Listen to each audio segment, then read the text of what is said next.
Yeah, no worries, okay, story about it.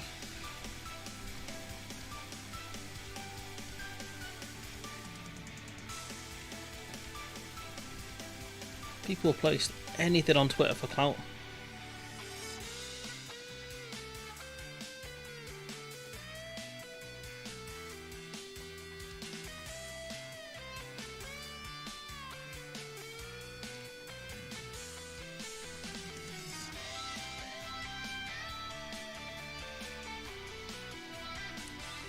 Ha, Dan, don't worry, Dan. I will be looking. Oops. I will be looking at a new time, just because my day, my Saturdays have changed quite dramatically, post Ramadan and other stuff. So I can find a new slot for it. So it's not a big deal.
Okay.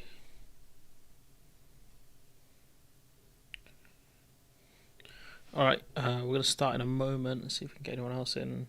And we've lost the audience. Oh no. US approves more money to Ukraine, to Israel, to Taiwan.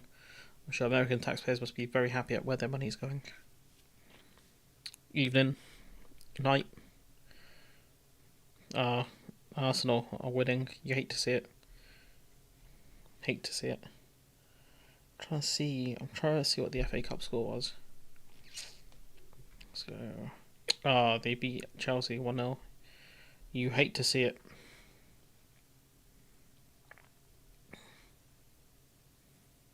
Ugh. City in the final, great. Big win for Burnley. All right.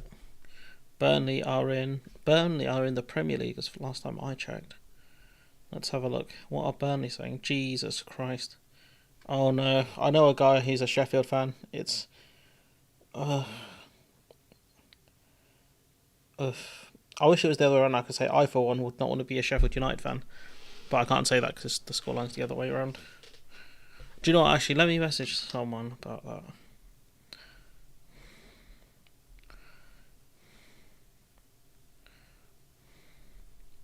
We'll get started in a second. Sorry, everyone.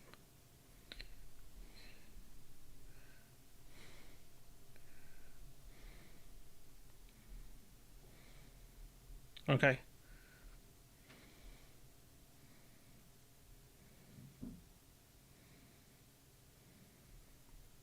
Alright, let's get started. Keep our hopes alive. There's a guy called Fizzer, or Vizzer, I think it's V-I-Z-E-H. He does Burnley content. He's actually quite good. I like him a lot. I watch a lot of his videos. Fizzer. Let me see how I find him quickly, since he's also a Burnley fan. Yeah, here he is. Fizzer. He doesn't need me to plug his channel, because his channel's way bigger than mine. But he does good content, so I actually like his content. So he's a Burnley fan. He does like other football stuff as well, yeah, he does other football stuff. But I do like his content. So if you haven't heard of him, he's worth a follow. Honestly, I like him. He's cool.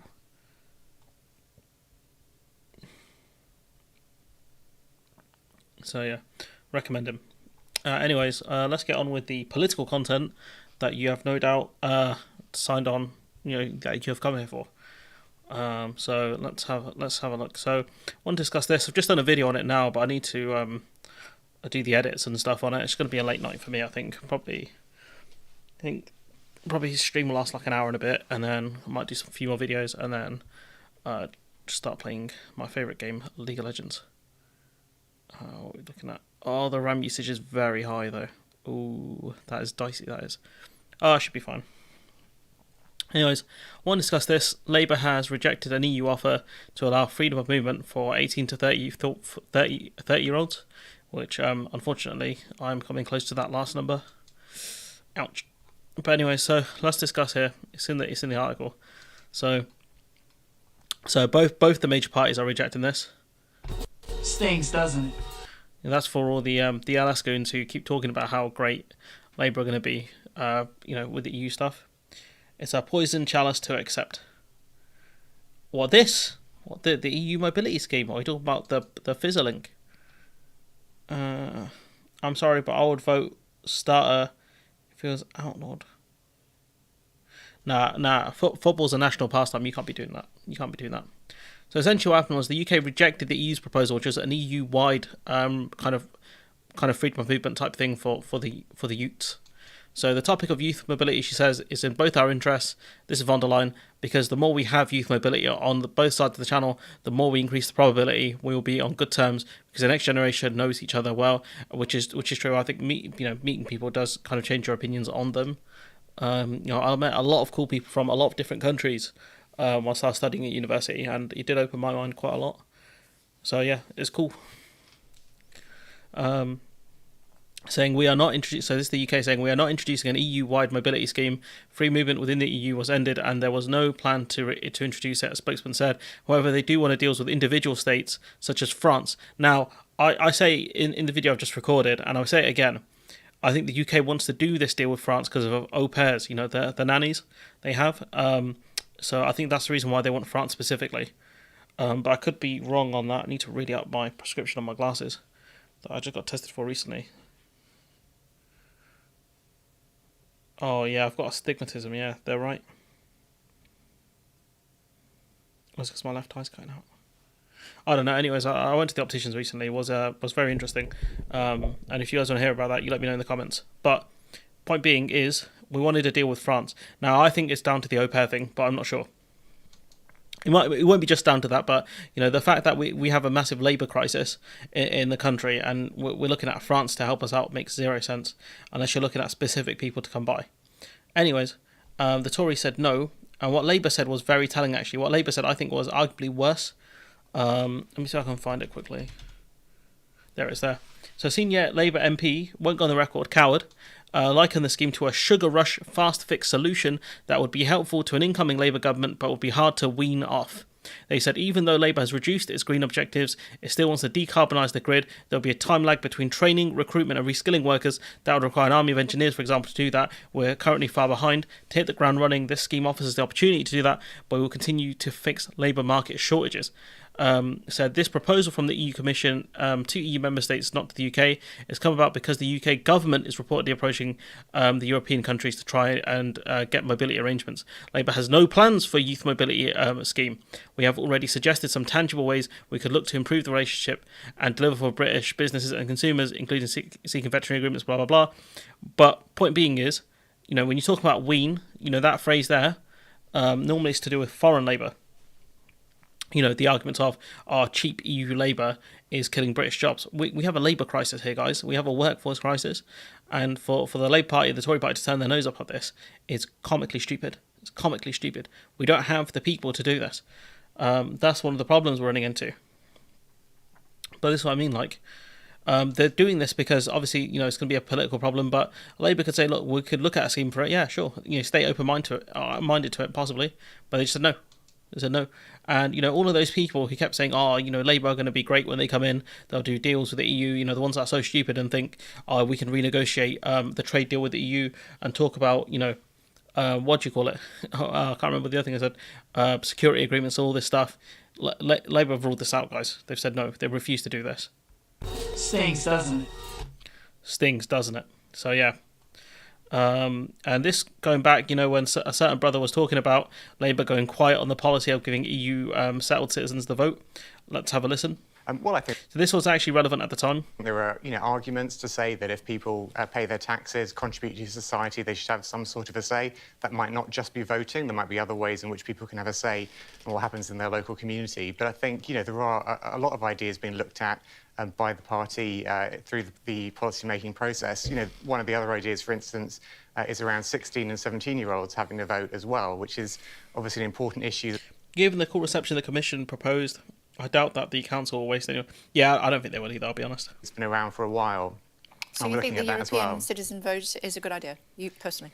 Well, let's see where the policy lies. Well, to be honest, so the person argued, right? Labour have gone quiet on this policy. They haven't gone quiet on this policy. This is as close as you'll get to them ruling it out. The idea that they've gone quiet on this, they haven't gone quiet on it. They're just saying, I don't know, dog. We've got to consult with the mandem and that. Got to talk to the people in the party, and it's not looking too good. But this is as close to them ruling out. I bet you if they ask them about it now, it's not going to happen. So this idea that they've gone quiet on it, they haven't gone quiet on it. This was the last time they were asked about it, and they said, I don't think it's going to make it in the plans, dog. There's a big discussion to be had amongst many different people within the party, and then ultimately, well, look, I believe in having discussions. As a member of the front bench, I believe that my role is to have discussions with my colleagues, and then we come to a collective decision. But that's ultimately a decision for the manifesto process. Without going through all the details of Labour Party process, you've got a meeting this summer, you've got the conference, you've got... Again, they ruled out the 28 billion green spending without going to conference or anything like that. So that argument doesn't make sense. But, this is the last time I believe they were asked about this. And so the argument of, they've gone quiet on this is nah. They're scared of the red wall. I wonder why Starmer is trending. Trust in politics collapsing. Okay, this is...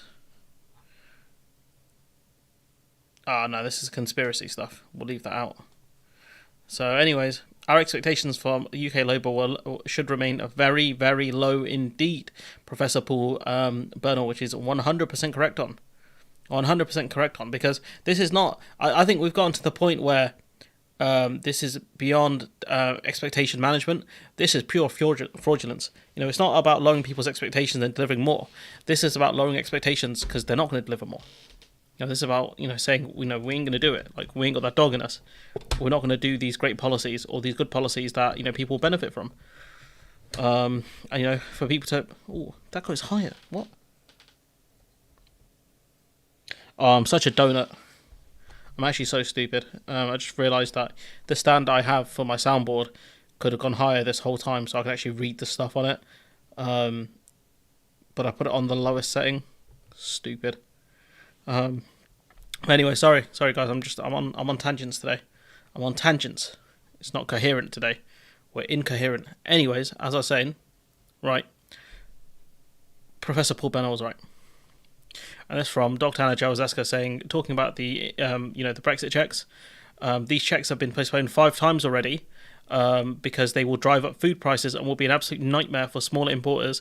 That will not change no matter how many times we postpone the checks. There is really no way out.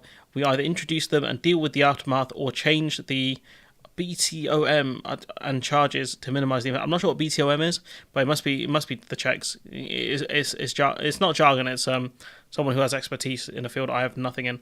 But she's saying, spoiler alert, nothing will change in October. Whenever these checks are introduced, they will still cause delays. So I don't think the checks are actually going to happen. So the UK will not turn on post-Brexit checks on EU goods for fear of border delays. So this is Liz Webster. Liz Webster's been pretty good on a lot of this stuff.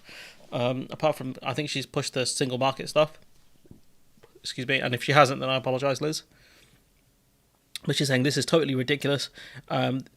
Industry groups say a lack of clarity leaves businesses unsure of how to manage the new rules due to start on April 30th. Is beyond frustrating that repeated warnings about the readiness of crucial infrastructure have been ignored, and now in less than 2 weeks businesses will have to try and navigate this clearly broken system. That's from Phil Pluck, head of the Cold Chain Federation. So clearly the industry is not happy with the government playing games again around this stuff. So I don't blame them, honestly. We're going to move on to Rishi sick note over here, saying, let's play the video.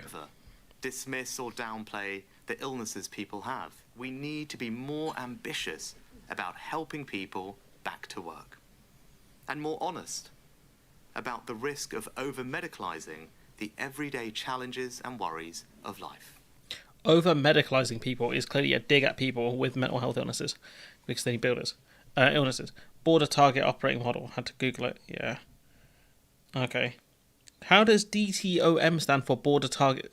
That's what? That doesn't even make sense. The outro is almost as long as the video. But it's clearly him taking a dig at people with mental illnesses, saying over-medicalising challenges. It's like, what, I get in America, they've done stuff with Oxycontin and things, I think it's Oxycontin and things like that, with certain medications they were given, but in the UK, I don't think we've had a problem like that. And you got Marina Perkins saying, never mind tax avoiders and fraudsters who cost you billions and billions. Let's go after the sick and disabled to claw back some money, which is 100% correct. It's so stupid doing this. This is so dumb. Sorry, BTOM. Oh, that makes sense. Help people back into work. Yeah, that's one of the professors in my old class, right? He said, in order to spin kind of doing cuts or whatever to people with disabilities or illnesses and things like that, they say they will give more opportunities to these people to work, and that's code for we're going to do cuts and we don't want people to know about it. So that's great. This from Tim. Do you know what, that was this should be here. So this from Frances Ryan, writer of The Guardian. She's saying there's no such thing as a sick note culture. There are record high NHS waiting lists, crippling housing costs, widespread food poverty, stagnant wages and inadequate benefit rates, a broken social care system, dire mental health services and a closure of sure start systems. If we had a functioning NHS, we would not be in this mess. If we had people being able to get help that they need, we would not be in this mess. But conservatives don't get it, or they either don't get it, they're too stupid to understand it, or they don't care. This from Tim Montgomery. I think this is important in context. The only thing the party has really left is a change of leader.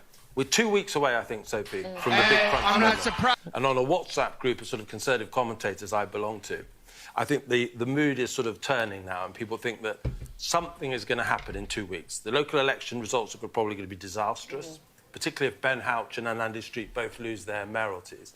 And I think either Rishi Sunak will initiate a sort of 1995-style back me or sack me leadership race and say we've got to end this speculation once and for all, or there will be a challenge. We're now, I think, partly with Mark Menzies' suspension, 52 MPs now need to trigger a leadership contest.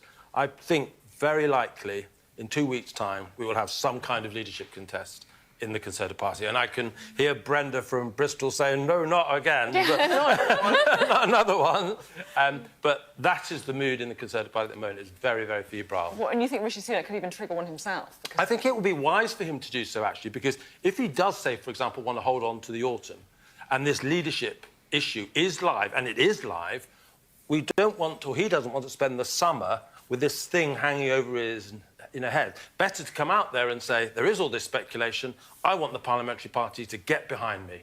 And I think he should do that, and I think he will do that. And would you want to see him replaced with one of these other contenders? But personally, I think he should. I just don't think he can do politics. It's a big risk for the Conservative Party, but I do not know many Conservative MPs. If you gave them the option now and said, you can have the 1997 result, they would take it. Who would you go for then? Who's the take the 97 result. Well, I don't think there is. Take the 97 result. It's nuts considering it was a blowout. I have a friend that applied for PIP and he has degenerative disease. The person talking to him at the end wished him. Oh my god, that's so. Maybe they said that out of habit. I don't know. Video low volume. Okay, one sec. Sorry, I can boost it. There is a perfect person because that's about the most I can do. David Cameron, for example, was in the House of Commons. I think it would be over already. David Cameron. Just let me know if the video if audio is a problem. Sorry, I should be monitoring a bit better. Cameron would have been reinstalled as the Conservative leader, but he's Imagine a world where David Cameron, you're like, yo, we're in so much trouble, right? We're gonna bring in David Cameron. Imagine, like, the guy who plunged them. This is the guy who plunged them into this, guys. David Cameron is the one who caused all this mess by calling that EU referendum. David Cameron is the guy who caused this mess. Like, imagine saying we would bring back David Cameron. That's nuts. That's actually crazy. I can't lie. I can't like. Oh, what days? Could you imagine it? Like, oh yeah, what are you gonna do? What's your plan, guys? We're gonna bring back David Cameron because what's it called? Our party's in shambles. I just that's desperation. That is absolute desperation there. You know, I'm glad it's almost over for these guys, honestly. Because this lot are just so lost.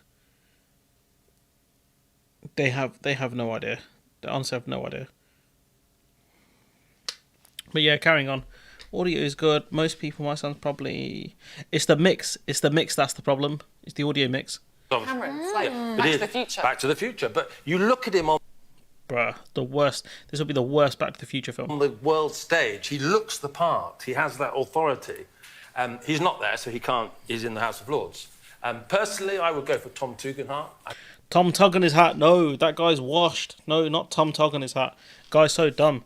I think he's a fresh military man. He believes in public service. He has an agenda. But there...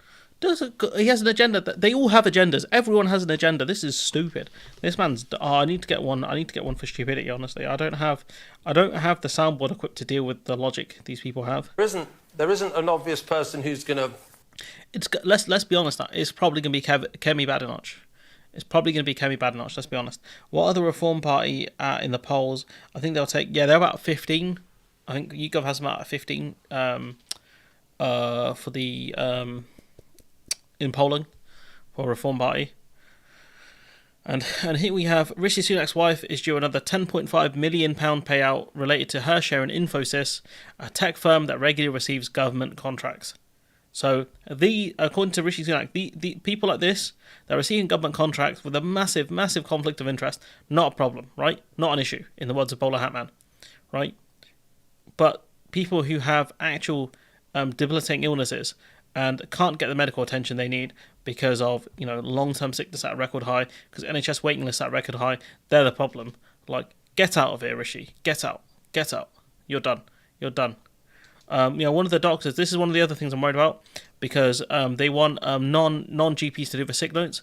So one of the GPs seems to be in favour of this. He says people in his clinic every day who need fit notes for medical reasons, and for the majority it's wholly appropriate, but he says he would support other professionals taking on fit notes as it would reduce their workload. And the thing is, right, this is so out of touch for this GP to say this. And you see Alan Duncan exposure of the Tories in on... No, I haven't seen that. But yeah, going back to this, like this GP, no offense, yeah, you're kind of stupid, because they tell people who have really crippling illnesses that they are fit to work, and then it goes back to even if a GP said they're not fit to work, like people can have sick notes, and the job centre can say no, we don't believe that, and they'll go to tribunal and they'll lose.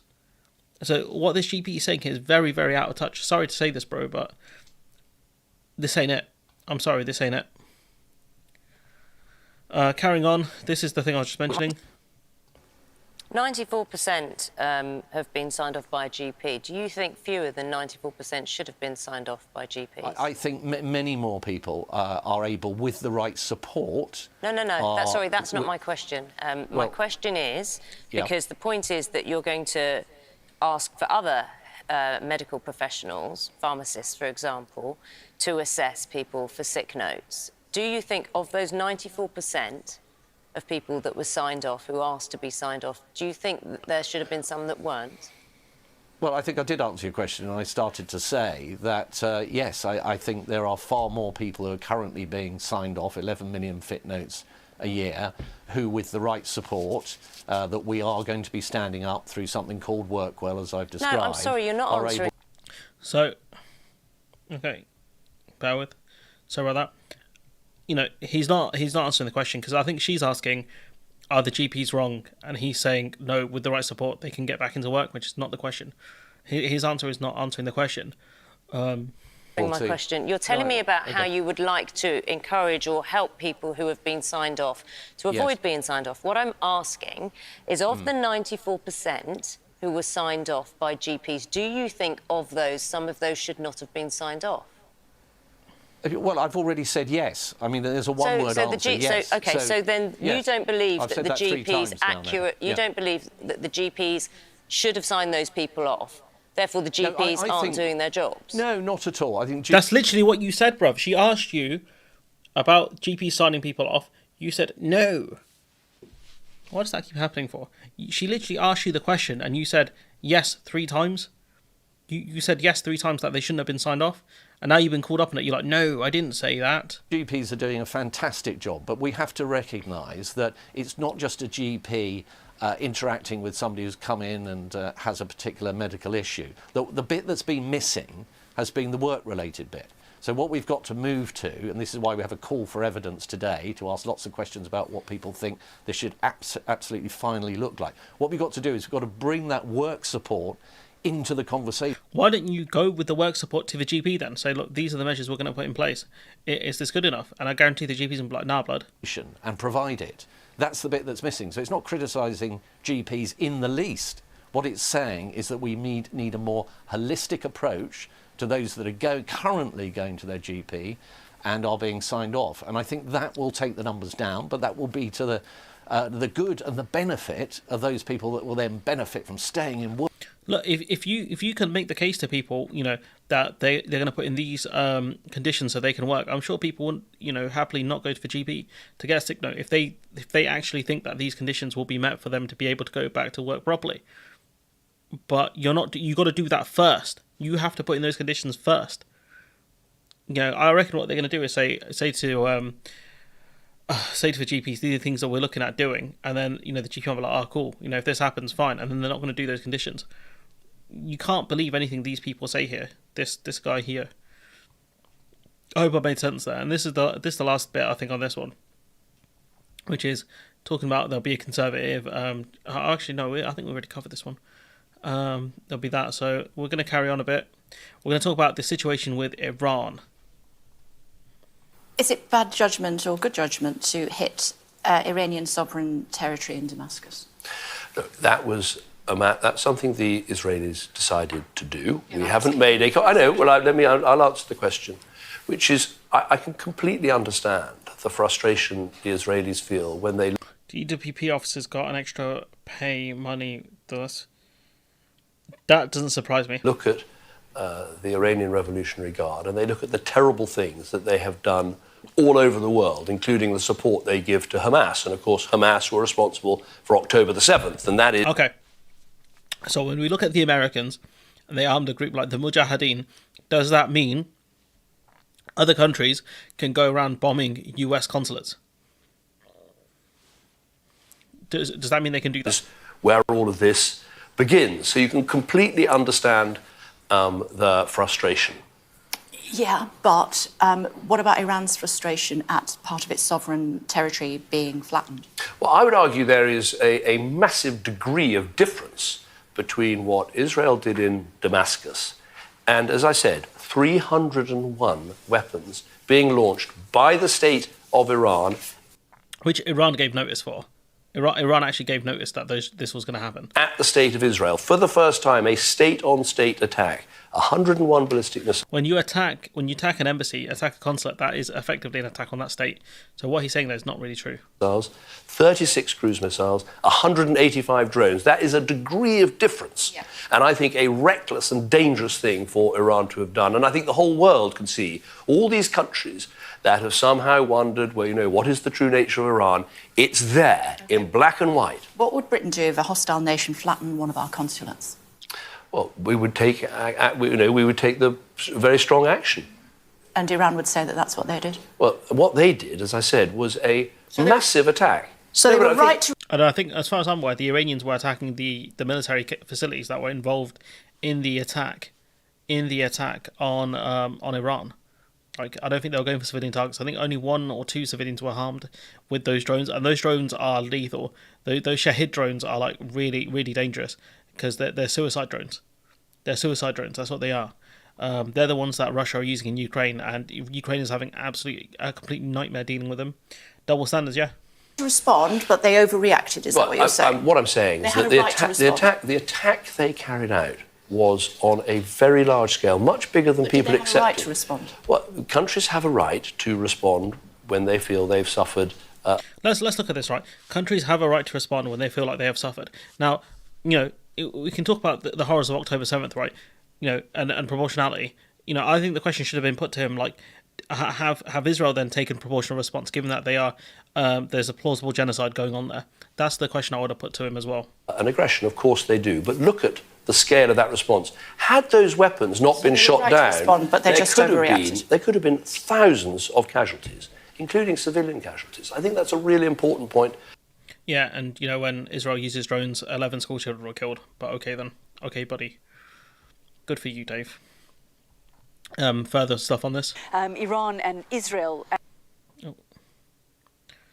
And really, the world for the last week or so has forgotten about Gaza. Yeah, and in a sense, one chapter closes and another chapter opens, or should we say reopens. And I think we should remind ourselves where we were a month or so ago. Israeli-American relations had hit rock bottom. Joe Biden was saying that he thought Netanyahu's policy and war in Gaza, the way he was waging it, was a mistake. And there was talk of the Americans suspending arms transfers. They were so concerned about the humanitarian situation. Yeah, but America just offered, is giving more money. They just voted on giving more money to Israel. I'd love to see the votes on that one. I wonder how Bernie voted on that one. I'll be honest. But yeah, no. This idea that relations are frayed between the two is complete garbage. Because when push comes to shove, America will keep backing them. Even the horrors that they've done, even though this is going to cost Biden the election. He's going to carry on in Gaza. There are those, and we've heard these views reported on our channel today, saying that particularly in Arab countries at high levels, the belief is that because of all that, Benjamin Netanyahu chose a risky, controversial strike at an embassy building in Damascus that precipitated the counterstrike by the Iranians that led to what happened last night. Now, the Israelis say that's a conspiracy theory, and others point out that, as far as we know, that strike on the April the 1st was planned weeks ahead of time. But we are back where we were. We have the Americans saying to the Israelis that they are now accepting the idea of a push into Rafah, that very populated area in the south of Gaza where so many Palestinians have gone to seek refuge, can go ahead, but it needs to be targeted. So here we go. I think it's the most populated area in Gaza, and America said, yeah, go on then. Go for it. Crazy. Absolutely crazy. Rafah, the area where America said that we'd have grave concerns, blah, blah, blah, blah, blah, blah, blah. Even the UK said it. And now America's saying, okay, go for it. It's fine. Green light. And reports now from Egyptians and other neighbours of Israel say they are accepting, they're resigned to the fact that Israel is going to go into Rafah. They're preparing for it. They're not happy with it, but they are preparing for the... Oh, no, we're so unhappy. We're concerned. Oh, guys, we're unhappy with the fact that you're going into the most populous area and you're gonna bomb the hell out of it like you've done the rest of Gaza. But we are concerned. We are not happy, guys. Fact that it's going to happen. And so that is going to be a very bloody chapter, new chapter in the war in Gaza that Israel feels it has to do to go in after Hamas leaders. But I think it means that the civilians, the innocent civilians, in their millions, 2 million or so at least in Rafah, are going to face a very hard time. So a hard time? A hard time, like genuinely, that's the biggest understatement I've heard. They're being starved out. They're being starved out, bro.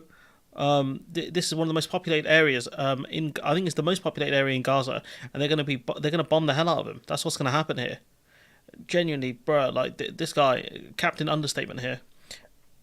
I want to talk about tensions between Iran and Israel as well. Like, excuse me, what could happen?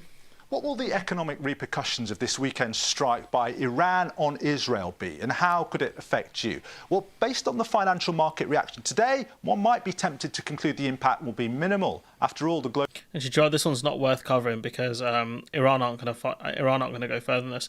I just want to discuss this though, stuff with the White House. Why is it that you don't have any comment at this time? It's been several hours since the reported strike. Certainly, that's enough time for the administration to investigate and come up with something to say. I'm just going to be really mindful, just going back to what Yes, we're being mindful, concerned, unhappy. Let's go. I said just before I called on you to ask me this question. I'm not going to speak or speculate about any of the reports that are out there. I'm not going to comment, and I'm just going to leave it there. Your strategy to de-escalate? Look, I'm gonna again be super mindful, and I get the interest. Obviously, I understand the interest, and going to be disappointing many people here this afternoon. I just don't have anything to share. I'm not going to speculate on the reportings out there. You heard the same. Obviously, you said what we've been saying. Going to be mindful because I'm not going to speak or speculate to any of the events from last night. And I know you all have a lot of questions on this. I get it. I understand. I get it, guys. I know you have questions about this. It's not a laughing matter, pal. It's not a laughing matter. This could be a full-scale escalation. If Iran didn't say, "Nah, we're cool, you did nothing," we would be in a lot bigger trouble than we were in now. Just, I want to be mindful here. Going to be mindful here. I'm not going to speculate or speak on any of the events that's been reported. Response, and given that U.S. taxpayers give more than $3 billion, and they're about to give more. They're about to give more. Actually, let's pull this up now. Actually, does the BBC want? Does it mention the bit on Israel as well? Let's see if we can find it. Be amazed if it doesn't. Yeah, here it is. Is that there? But here, look at this. The House also passed a funding package worth £21.3 billion for Israel, which is continuing its offensive in Gaza and is involved in a military confrontation with Iran. So clearly they're so mindful and concerned, they're going to greenlight even more weapons to this area. This. I think it's the House who have authorized this. Let's have a look. It's a Ukraine war. U.S. House. So, I think it's going to go to the Senate next. But, this is just a complete nightmare. All of this tough talk, all of this big talk, genuine, just baffling. See. Make mindful one of the most irritating words. Honestly, it's not even a surprise. The United States voted no on this Security Council resolution. So this is the resolution on Palestinian statehood.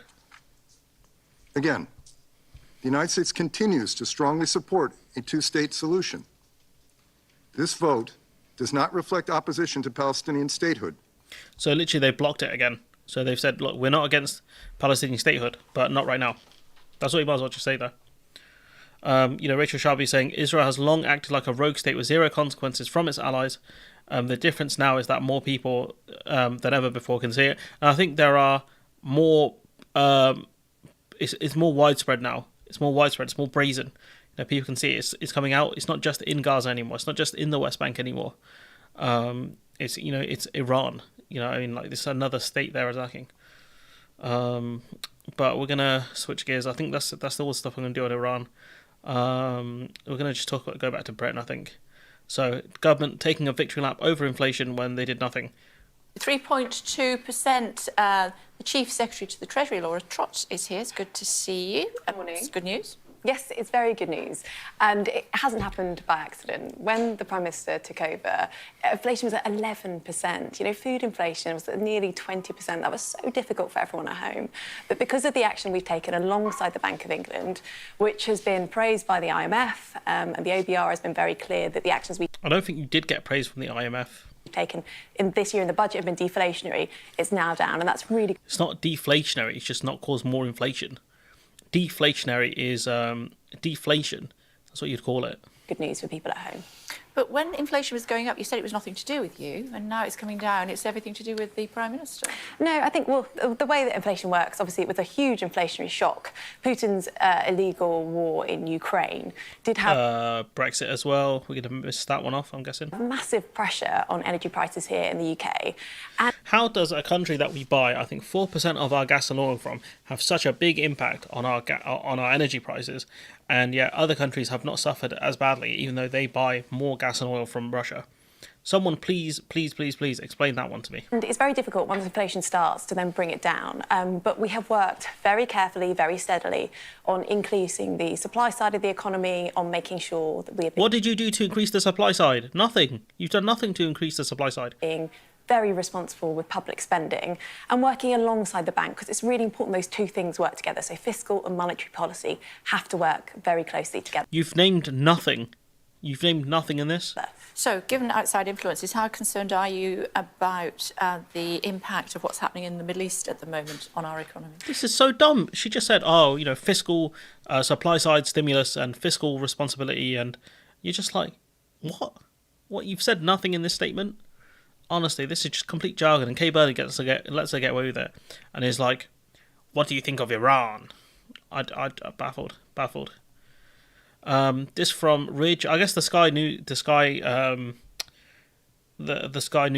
journalists are just having a rough week, or at least I'm not giving them an easy time. Or we were going to start the show tonight with a different headline.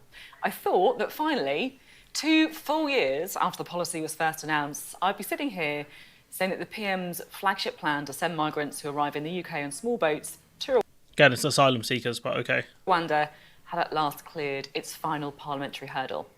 But guess what? It hasn't. Instead, the Lords have reinserted 2 amendments. There had been talk that MPs might have to stay late tonight to force it through, but the latest we're hearing is that it now looks like they won't vote until Monday, and that means the parliamentary ping-pong continues. And yet, I feel like I'm slightly losing my mind here. I don't know about you. I mean, we've been talking about the plan to send migrants to Rwanda for 2 years. No planes have taken off. A grand total of 0 people have been sent to Rwanda under this plan. It's almost like the Conservatives knew. They knew. Why does that keep happening for? It's almost like the Conservative Party knew this plan was never going to work, that the courts would block it because of Rwanda's human rights problems, right? It was one of the reasons anyways. It's almost like the Tories knew this would happen, and they would then later use this in campaigning against things like the Supreme Government in this country, a Supreme Court in this country, the ECHR, more red meat for the basics. We would have dealt with this problem, but those stupid judges, foreign judges, British judges, they're the problem. It's almost like that's the case, that the Tories got baited into a hardline position because of the Reform Party. They were like, okay, look, how do we resolve this? We can't talk about the economy and stuff. Okay, let's do a classic English pastime. Let's blame bloody foreigners, right? And so they come up with this Rwanda plan, which they probably knew wasn't going to work. They probably knew the courts were going to block them. And then they were going to use this to campaign to push for court reform, effectively. Or just to say that the reason why these things didn't work out the way we wanted to is because, they had these great plans, but the courts kept blocking them, and therefore they couldn't do the plans. So I reckon that's probably why. So I can't see why you're confused, honestly, because I think the stuff that I just said there makes a lot of sense. You let me know in the comments, does what I said make a lot of sense? And MPs, peers, and all the rest of us as well are stuck in this endless loop.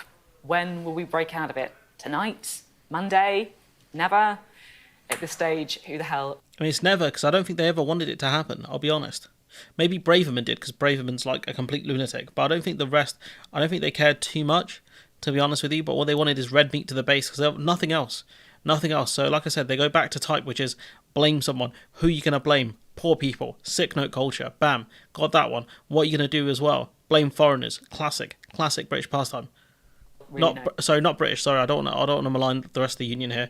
Classic English pastime. Well, no wonder the public are increasingly sceptical the Rwanda plan is going to happen at all. There's no plan. That's the problem. It's no plan. That's the whole point. Like, how are you confused? How are you one of the probably arguably the best, one of the best interviewers and like political people in the country, right? Genuinely in England, right? She's probably one of the best, right? I'll be honest. I think Watts. I like Nick Watts. I like Derbyshire. Zero Plan. El Riz. Oh no. Oh man. Stings, doesn't it? Oh man. My man. Imagination scene. Smoking the pack, fam. This is. I'd even say El Riz. That's all I'm saying. That wasn't even me who said that. This time around. He's smoking the Tory El Riz pack, fam. Peak times out here. But what I'm saying to you guys is this: they never thought this plan was feasible. What they needed was a big flagship to distract people from the cooked economy, from all of the other nonsense, right? This is it. This is what they do. They go back to type. You need to otherize someone. That's something one of my old teachers talked about. Otherize someone. So you malign them. You talk about there are migrants coming here illegally. They're jumping the queue. We hate queue jumpers in this country. Stuff like that. That's what they do. They feed on hatred of the other to distract you from the other bad stuff they're doing. That's one of the reasons why this plan was never going to work. Send them to Rwanda, a country that had a genocide, I think, in the last 30 years. There was a genocide there. You know, British courts, I don't think we're ever going to allow it. And they would have known that. They would have got legal advice, probably to that effect, I'll be honest. Even Rishi Sunak, as Chancellor, said he didn't think this plan was feasible. So there you go. There's your answer. It was never going to work. It was never designed to work. It was meant to be a policy that lets them push for other stuff. That's the whole point, Sophie. Like, come on, man. Like, I guess Ridge is clear. Not Ridge, sorry. I guess Derbyshire is clear, honestly. Derbyshire would probably be the number one. There's that guy, Krugus, whatever his name is, in Northern Ireland. He's quite good as well. There's a few that are good, but Ridge is dropping out the top three. This about Kemi Badenoch, actually, I did want to cover this about Badenoch and do a video on her. The jostling for after the election, it's almost like... So this is about the smoking ban, so which that's been voted through. So people at a certain point won't be able to buy cigarettes.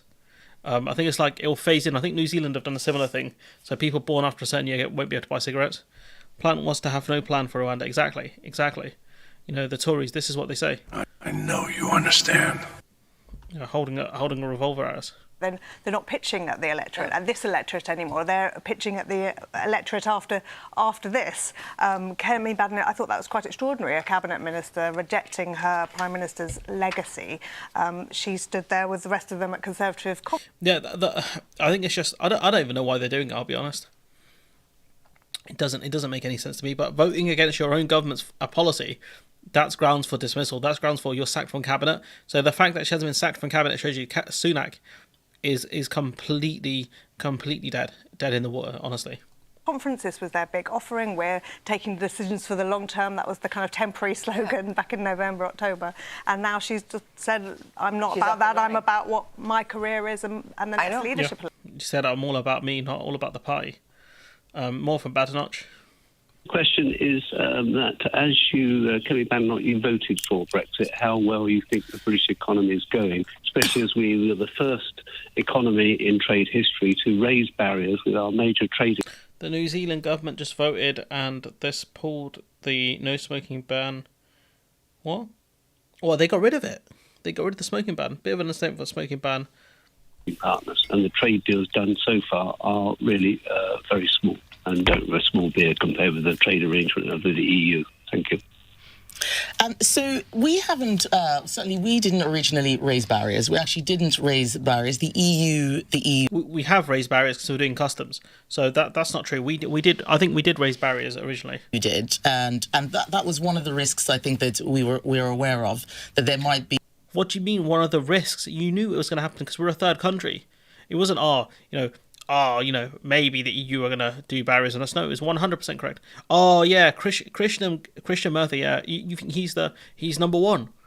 Oh, I don't know, man. I think Ridge is pretty good. Not Ridge, I think Derbyshire is pretty good. Oh, that's tough, that is. I forgot about him. I always forget about him. Christian is good, though. He might be. Do you know what? Let's do a poll. Let's ask the audience. Let's do a poll. Okay, I'm happy to do this. Who is the best interviewer in England?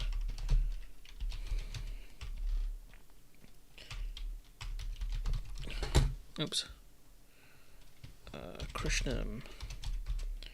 I'm going to misspell names here. Just don't kill me, guys.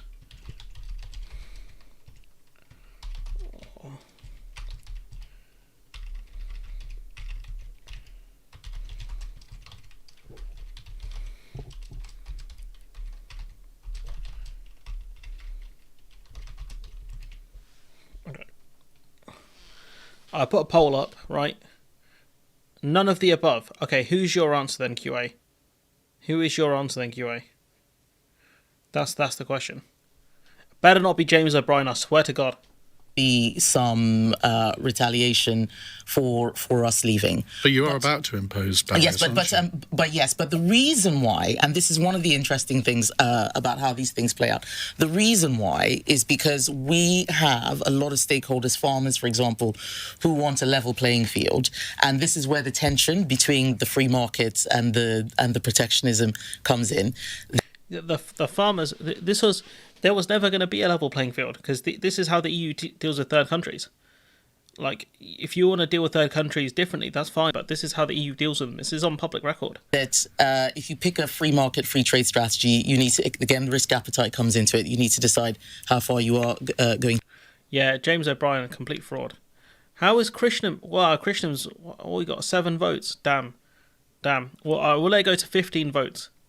Victoria Dupch is not doing well here. But what I would stress is that we do have the most comprehensive free trade agreement with the EU. No other country in the world has this. So the trade deals which we are doing are in addition to that, not instead of. What?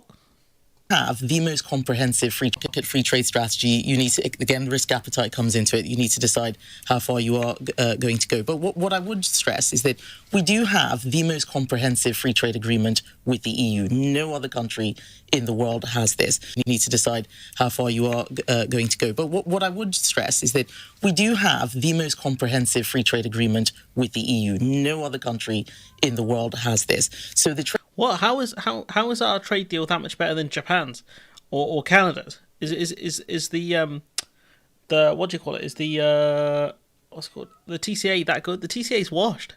I swear it's a bare bones trade deal. Like, how is she gonna say it's one of the best? Bear with me. I'm just gonna open the door for my cat.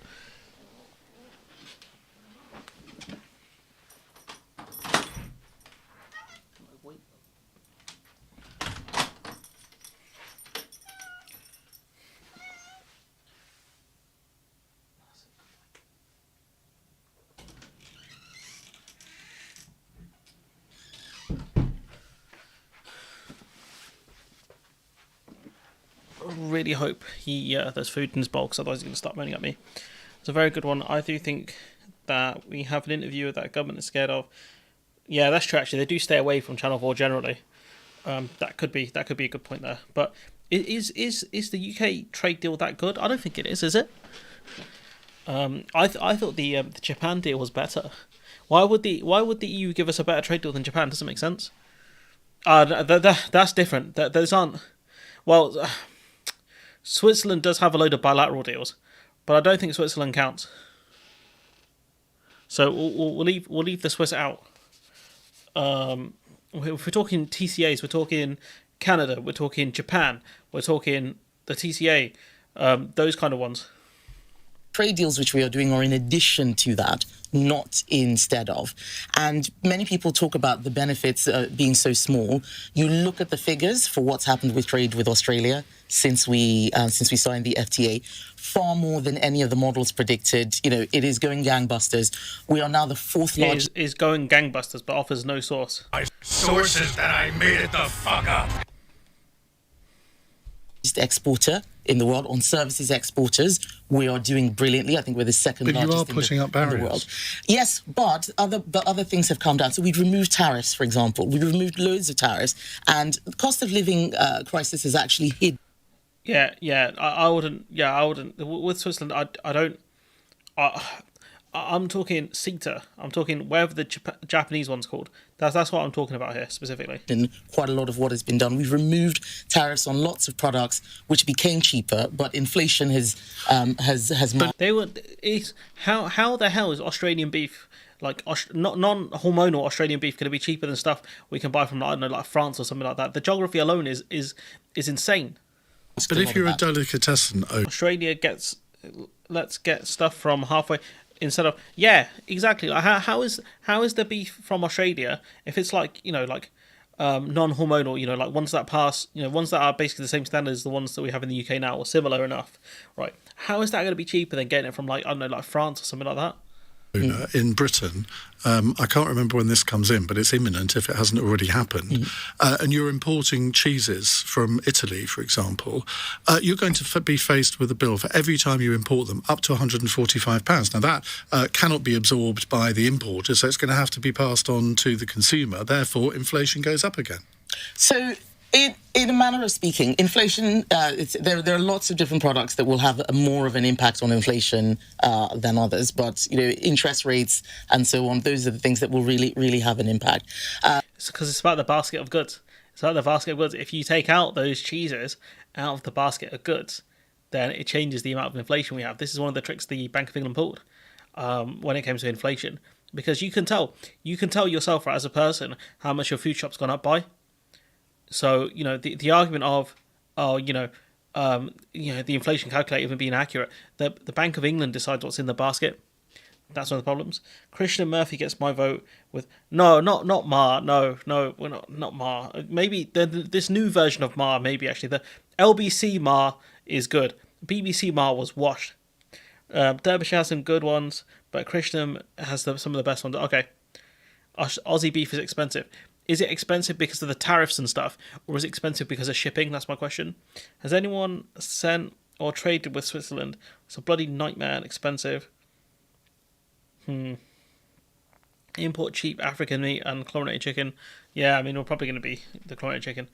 The owner of that delicatessen is also able to source cheaper products from all over the world. Yeah, what if they don't want the cheaper products? What if they want Parmigiano Reggiano? What if they want the stuff that's specifically from these countries?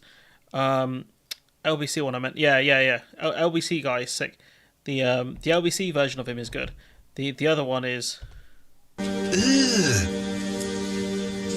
Brother, That's how I feel about him when he was on the BBC. It was ugly. This argument here, complete garbage. Let's see. We've got one more on this. South Korea, Japan. And are they making up for the Nowhere deficit near. from leaving? Well, they will do over a No, period of they time. won't. This is a Oh, projection, come off these it. figures. And actually, the inflation figures are a projection as to what the impact will be. I don't think given that only 8% of our food imports come from the European Union, and hold on, 8%. I thought it was a lot higher than that. How much? Wait, how much UK food comes from the EU? What's he talking about? This is from the government, right? It's 28% of food from the EU and 18% from the rest of the world. 42%. So he's talking about 8%, right?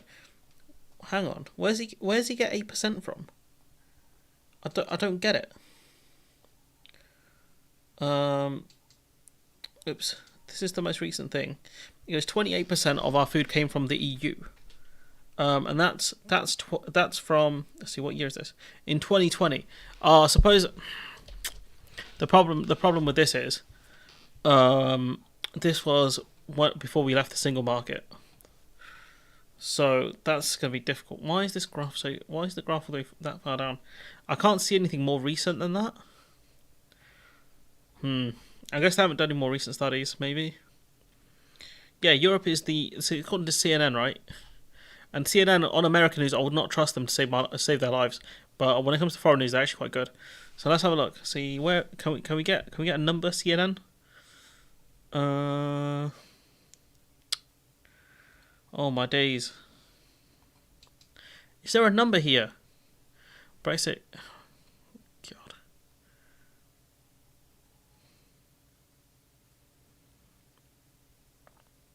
No, I can't see it. It doesn't say how much the UK imports, but according to the government's own website from the latest one, it's about 28%. So what blood is waffling about? I don't know. Let me see if I'm gonna bring that up again. I'll try and mention it in the actual video that I'm gonna do on this.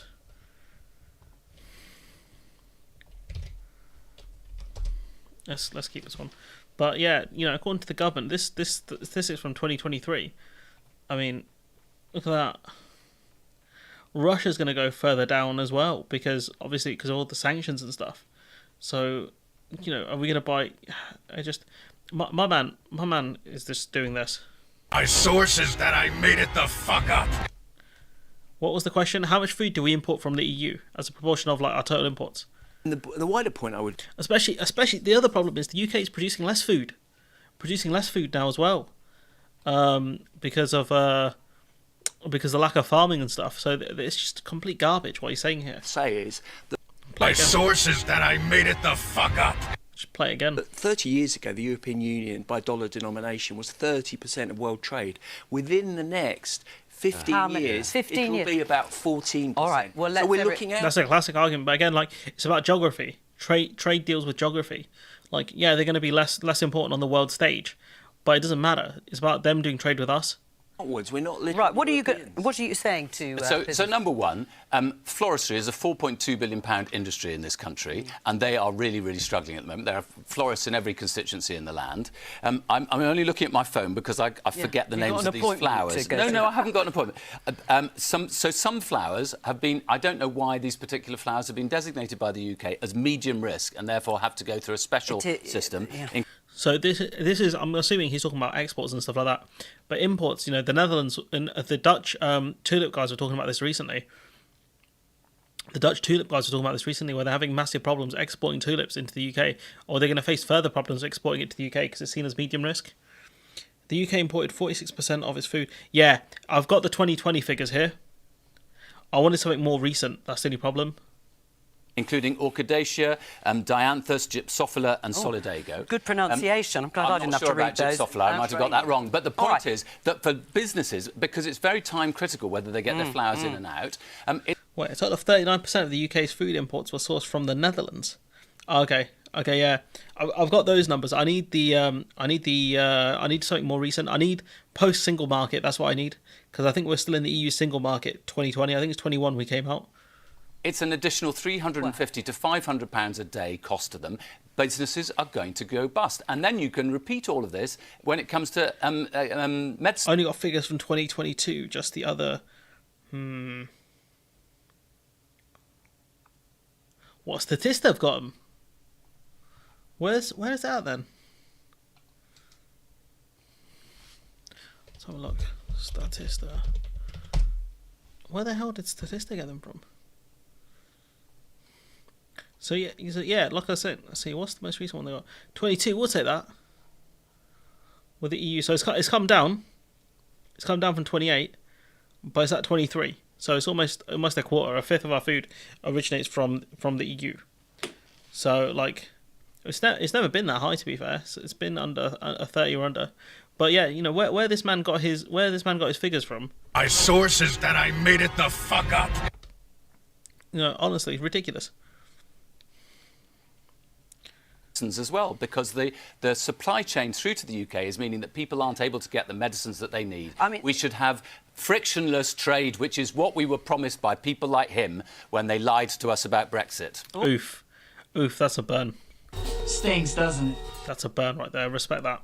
Said very loudly and emphatically. Stuart, do you want to respond to that? Well, You lied. perhaps Chris wasn't listening at the outset of my remarks. I did say, I always said that when you're leaving a contracting single market to go out into the world to grow the economy, specialised manufacturing, you said creative services, etc., for the wide world out there, Chris, not just this. He's filibustering. Fetish on the European Union, right? I never said there will be frictionless trade, not least because the EU...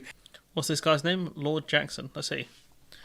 Let's see if we can find it. Lord Jackson, frictionless trade, EU. Let's see if we can find this.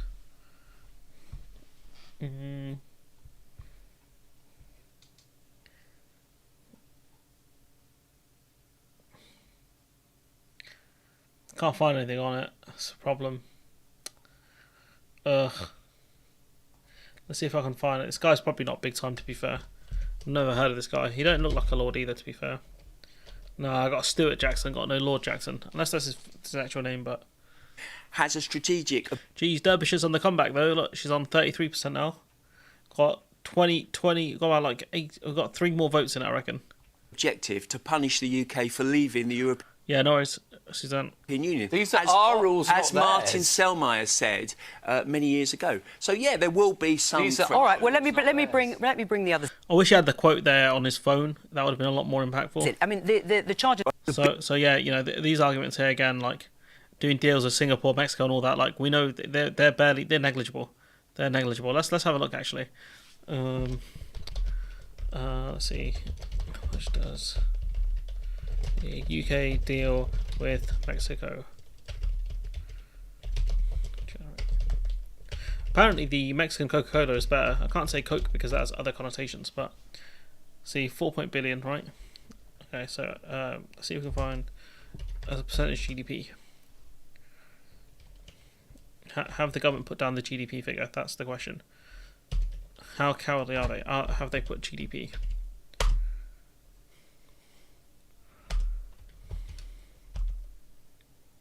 Why are there minuses here?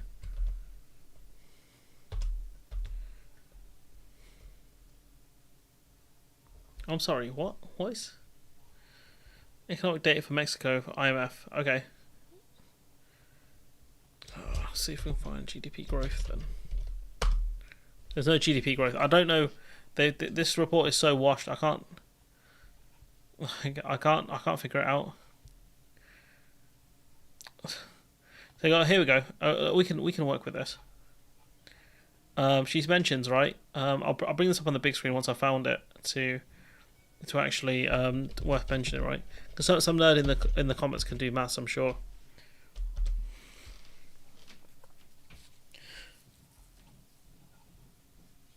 So okay, let's have a look at this, right?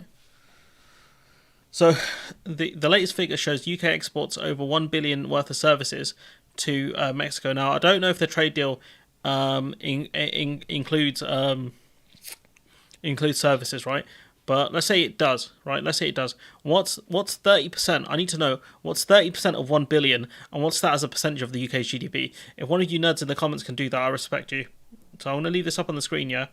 Let me know what's. And do you know what? I'll do it myself. I can do the first bit at least. What's 30%? Let's do this ourselves. Of 1 billion. What the hell is this? It's $30 million. 30 million, right? Pounds, right? So UK GDP. So we're talking about what's it? 30 million pounds. That's how much it's going to generate. About 30 million pounds in a $3 trillion economy. I know I'm switching between currency, so we say I'd have to do a conversion. It doesn't matter anyways. What's 30 million going to do, right, to a $3 trillion dollar economy? So let's put this up. 30 mil to a 3T economy.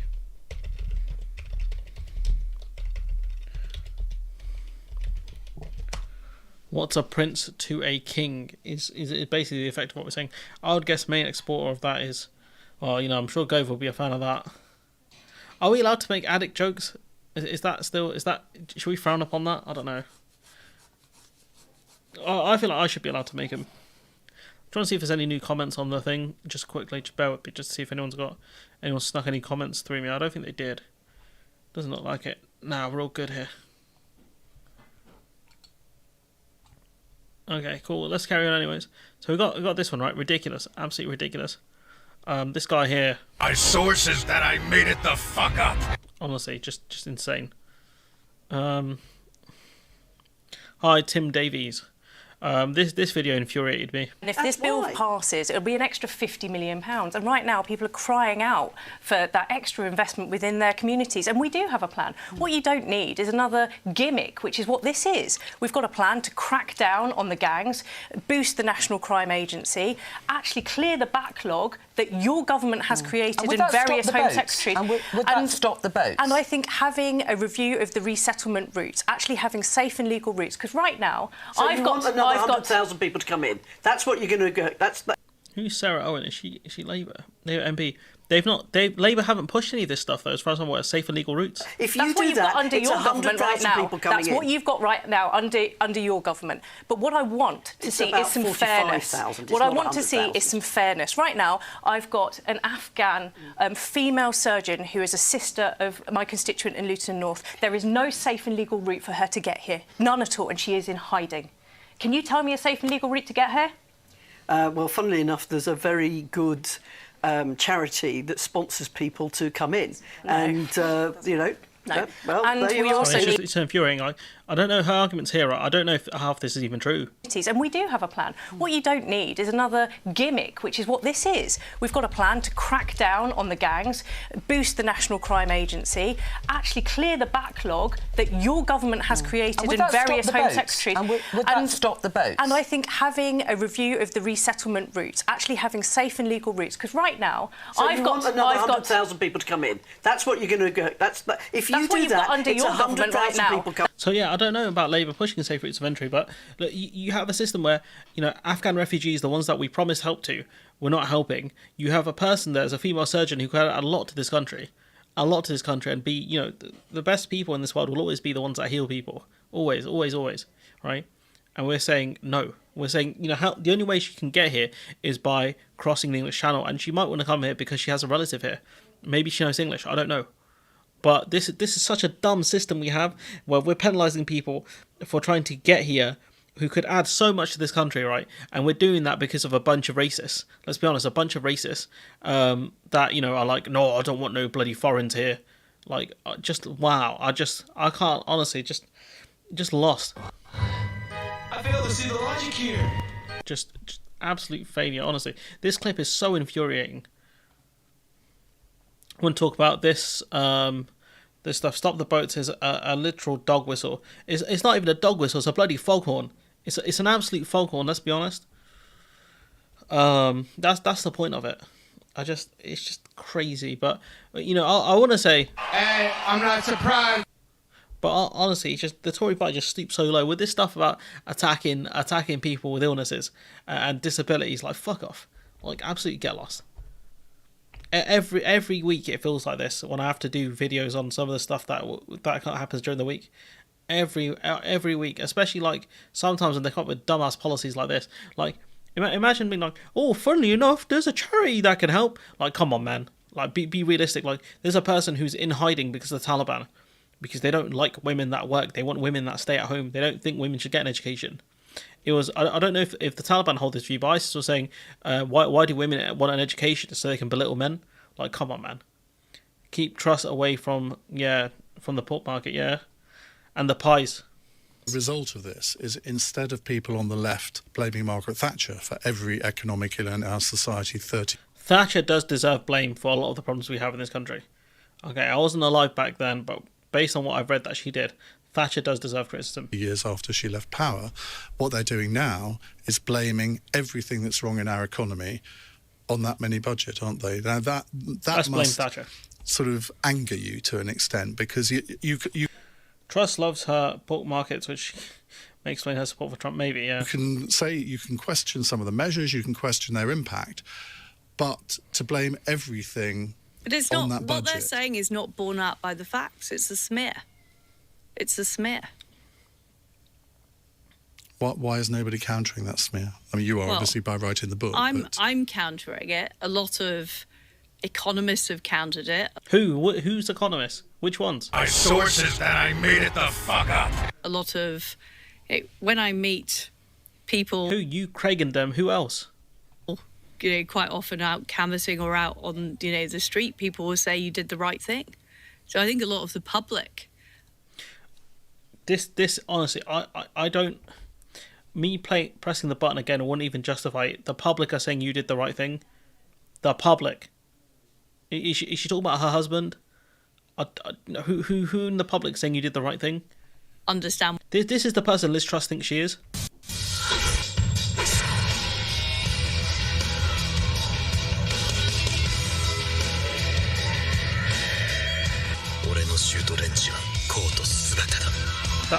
That's who she thinks she is. Like, it's completely stupid. No one in the public saying you did the right thing. Absolutely no one. What I was trying to do, but the left have, in the same way as they sort of say, you know, government was trying to abolish the forests, or they're trying to do this, they're trying to smear me with...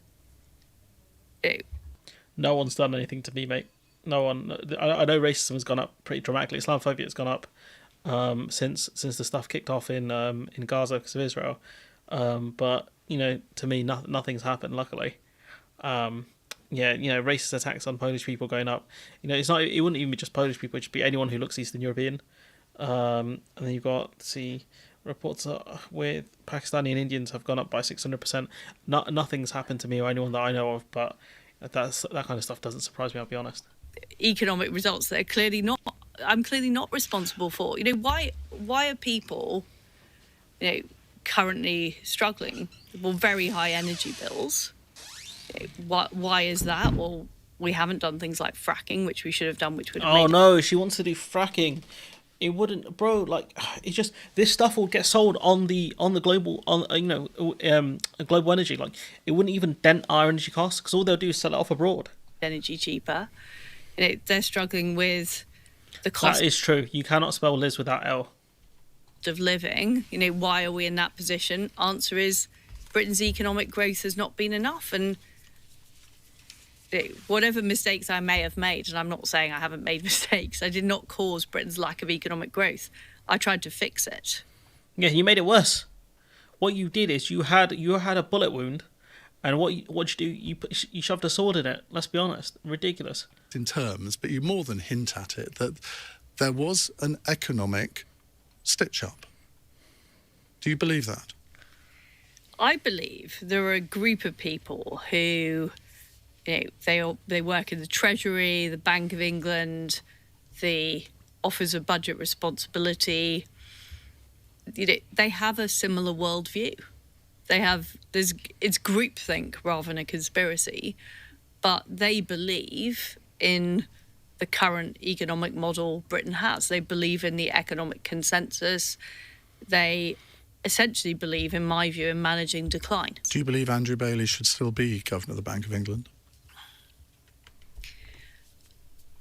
No, I don't. I certainly think there should be a proper investigation. I hope she does as well. I don't think she'll run again, I'll be honest. Into what happened. Let's see what happened. Kwasi Kwarteng pushed economic proposals to do tax cuts that were going to be funded via borrowing, not unfunded, funded via borrowing. The markets looked at that and said, nah, we're not doing that, and not only stopped buying British bonds, started selling the bonds. And what did that do? Lowered the value of the bonds, right? So all of these pension funds that are over leveraged massively with pension funds, with bonds, right, were going to face margin calls. So what did Andrew Bailey do? Andrew Bailey saved you. Andrew Bailey, do you know what? Say what you want about Andrew Bailey, right? Complete fraud that he is, in my opinion anyways. Brexit boy himself, right? He stopped a catastrophe from becoming an Armageddon. He helped stop an Armageddon because this idiot right here on our screen, right, was too stupid to understand what she was doing. They pushed these plans without the OBR looking at them. That's what happened there. Unstable. A mess. An absolute mess. There's a reason why David Cameron, when he did tax cuts, he backed that with cuts to benefits and I think privatisation. He didn't do them via borrowing, and there's a reason for that because tax cuts like that don't generate growth. Tax cuts for the top rich people in this country don't make sense. I'm trying to censor my slang as much as possible. Point being is, if you're in the top tax brackets, giving you a tax cut does nothing. It does not help the economy. It just makes it worse. I just baffled. In September 22, and the actions the Bank of England took. But damn, Derbyshire's getting cooked. The difficulty is the way that Gordon Brown set up the independence of the Bank of England in the statute books means she's rewriting history because she's blaming the OBR and all that for what happened. That's what she's doing, Rishi. She's got there's probably some sort of medical term for this. Where you've blocked out all the bad stuff you've done and replaced it with something else.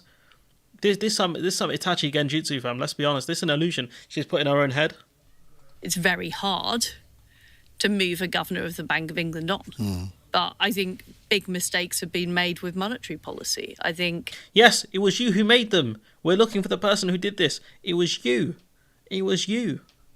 Interest rates were too low for too long. I think quantitative easing has done a lot of damage to our economy. And I think there were a lot of countries that did quantitative easing. Most of Europe, I think, did quantitative easing. They did not face anywhere near the problems that we had because they didn't have a clown like you in charge. I'm not advocating going back to the situation that we saw in, pre the Independent Bank of England, where chancellors were setting interest rates. But I do think. By the way, guys, just because e-begging is a thing on YouTube, if you guys want to buy any memberships, you get memberships from £1. If you want any super chats, I'd greatly appreciate that. But going back to this, what you saw was a potential fiscal Armageddon here. This is ridiculous what she's saying. That democratically elected ministers should be responsible. The only way I can explain this stuff is in nerd terms. That's the only way I can explain what she's saying here. And I have to go full nerd to try and explain this. Because what she's done is, in her own head, she's convinced herself that what she did was the right thing and everyone else was wrong. Responsible for managing fiscal and monetary. Madness. Clown agrees with you. This is nuts. Thank you, Mid Doctors. Welcome to the Altcon class. Appreciate that. You picked. Who did you pick? Is that Jack? You picked Jack Atlas. That's a great pick. Said to me. The commentary around Truss. In this interview, she isn't finished, and that she does see a chance of a comeback. I don't see that. I think if it were to happen, it would guarantee the finishing of the Conservative Party as well. Right, I take that back. Let's bring Truss back. I take back what I said. Bring Liz back. Well, no, I agree with Matthew. On a human level, of course, one feels sympathy because any kind of political defeat can be very, very traumatic, and it can be a searing experience which leaves scars for a very, very long time. But actually, she doesn't seem to feel those. Her defiance is almost peculiar. She's too stupid to understand the damage she's done. That's what's happened here. And emotionally lacking in intelligence. I think she emerged as leader and prime minister out of the turmoil of the Conservative Party, and as such, she was a bit of a political accident, a sort of, You always have great answers. Thanks, mate. I appreciate that. It doesn't come easy. It takes a lot of work, but I'm pretty good. Okay. All right. That's a big allegation right there. That's not directed at anyone. Just say, don't sue me. A sort of political spasm, in a way, which didn't really serve any logical purpose. I think what she lacked was any kind of emotional intelligence, which understood that in order to put your deeply held conviction... Look at the Duncan... All right, let's have a look for this. All right, if you guys... if you guys are saying that, let's have a look. Is it on YouTube? Let's see. Give me the full name of it and I'll have a look. We can do this now. Into practice, you've got to roll. So I'll probably do the videos tomorrow. I'll be real. I'll sort these out tomorrow morning. Oh, my RAM usage is so high right now. The pitch. You've got to prepare the ground, and you've got to take people with you. She says she did do that during the leadership campaign. No, you can't do it in 2 weeks. I mean, it was as if she was standing on the edge of the White Cliffs of Dover and saw a beautiful beach underneath and said, "I want to go to that beach." So can you give me the full name of it and I'll search it up now and we can have a look now. I'm going to take one great step forward. She didn't plan a path. She didn't work out how to get there. Yeah, she said, "This is happening. Good luck, guys. See ya." That's what she did. Because she didn't even let the OBR do a forecast. She blocked the forecast. And she just said, "I believe in this. It's absolutely fantastic. It's proper conservatism." Bang. Man, I need to get the gif of saying someone cooked it because that's it, pretty much. That was it. She didn't have a plan. She said, "We're going to do tax cuts. It's going to be great. It's going to be great," and it wasn't. It was awful. This about the. I'm going to say his name is like Mark Menzies. I'm going to say his name is. So let's start with this. Let's go back here, right? The Menzies story isn't just a marmalade dropper. It's a tale so astonishing. You have to pick yourself up off the floor. A huge political headache for Sunak as things get more real. So what happened was he used, I think, campaign funds in order to... it's kind of bizarre what happened here. Basically, he was somehow trapped in a room with some bad people, some real bad people. And, he needed money to get out of that situation he was in. The forces she believes in the market did not agree with it. Yeah, pretty much that. Ex-Foreign Minister calls out fellow Tories. Okay.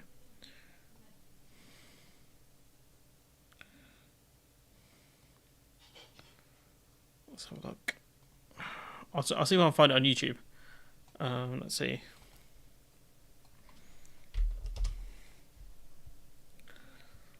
All right. The time has come. Oh, this is pretty old. Yeah, I remember this. Yeah. I remember what you're talking about. Sorry, I wasn't familiar with names. He called them out for being extremists. Yeah, I think he's under investigation for it as well. Yeah, no, Kevin, I know which one you're talking about. I'm sorry, I didn't get around to covering it. It's just I'm busy boy nowadays. It is difficult to cover everything. Something that helps stop fan ramp up is underclock the CPU. I have an old fan. Oh no, it's just RAM usage. I'll show you. So look, my RAM usage is high. Look, my CPU is pretty low, 22%. Just the RAM is high. I think when I go for a computer upgrade, I'll probably go 32 gigs RAM. And no doubt QA will cook me on this. So Mark Menzies' alleged misuse of campaign funds amounted to fraud, but decided they weren't obliged to tell the police because it was the donors rather than party money that whistleblowers claim. Even though these guys have been hounding the police to investigate Rayner. And why do police? Why is it that the police need letters and complaints from the public to go in before they investigate someone? It makes no sense. You know, the Conservative Party will warn ex-Tory Mark Menzies' alleged misuse of party funds may have constituted fraud, but the whistleblower was told there was no duty to report it, which is basically the same thing. No, it's not. But they were saying, like, even though they might have committed something illegal, they were told may have constituted fraud. Fraud is illegal, but the whistleblower was told there's no duty to report it. So when the Tories commit a crime, they say, look, guys, don't report it. It's fine, you know, whatever. When Labour allegedly do something, oh yeah, why aren't the feds doing nothing? This guy's face look unique, yeah. I mean, his hair's fine though, or his hair here is fine. His hair here is not fine. Oof. But yeah, we're just gonna crack on with this one. Our story, you know, there's very few people reading this, and we saw this reflected, didn't we, from those constituents. I mean, there's kind of a comical edge to it in some ways, given how extraordinary some of the allegations are. But there is as you say, allegations being the key word. A more serious. His life was being threatened though, allegedly. Edge to this. First of all, you know, he's always denied allegations, and we should be very clear the police have never pursued any of them thus So I'm going to throw a lot of allegedlys in here. far. But there is seemingly a pattern of behaviour here that may open wider questions about, you know, his propriety to be an MP, if you like.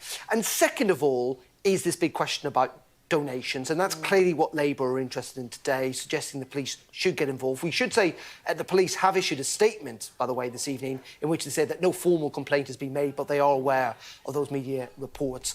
So, yeah, you know, it is quite extraordinary stuff. And as I also tried to reflect in my piece, this is what Rishi Sunak does not need. I mean, he really just does not need. I think the focus should be on whatever the hell this guy was up to, because I think it's taken away from whatever's happened, the Sunak angle. Another scandal involving another Conservative MP. This is it, isn't it? We'll hear from Annalise Dodds later in the programme, who's written to the chair of the Conservative Party. And, you know, as you say... Do you know what? I will do more debate reviews.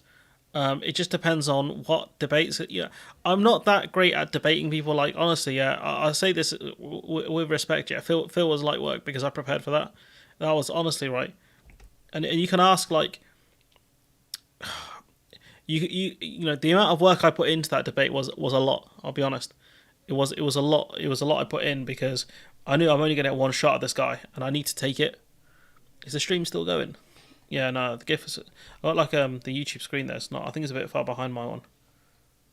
But yeah, you know, like I said, it was honestly, it was. I put in so much prep work. It was actually insane. And then my man's talking about Belarus. My guy's talking about Belarus and stuff, like, you know, I was just like, I was kind of, I was embarrassed. I was embarrassed for him in the sense of, you're the top guy in the space, right? Let's be real. He's the biggest guy in the space, you know. All credit to him for that. You know, he's got the biggest channel out of a lot of the English commentators. I don't count like TLDR, because TLDR don't do analysis. TLDR say, oh, here's one side, here's the other side. Don't care. So that's why I think TLDR, like, for like real basic people who don't know what's going on. I'm going to keep playing this gif of him smoking the pack, so that's why I don't count TLDR in there. But if you look at people who do actual analysis, as far as I'm aware, I think Phil's got the biggest channel in England at least, which is, again, a big credit to him. But, you know, I put in so much work there. There was a lot of people who actually helped me out with preparation for that. I think I put in a good week. Just in the training arc there. I don't have the gifts. I have gifts for this, but I don't have the soundboard to this. The soundboard like capabilities for this. But I was not going to go in there with this mentality of this. Start praying, boy. You know, it was never going to be that. I put in so much work, and you know, I don't want to be mean to other people and say like they didn't put in work, because I think they did. But you know, debate is debate is more than just putting in work. It's more than just knowing facts and figures. It's about how do you portray them, how do you counter other people, things like that. And, you know, if the other person's going to lie about stuff, you got to be prepared to counter that, because Phil did lie a lot in that debate, and I called it out after the fact, which is easy for me. You know, doing analysis after the fact is so easy, honestly. It's so easy compared to doing it live. And there were some points in there where I know she couldn't do that because some of the lies were so outlandish.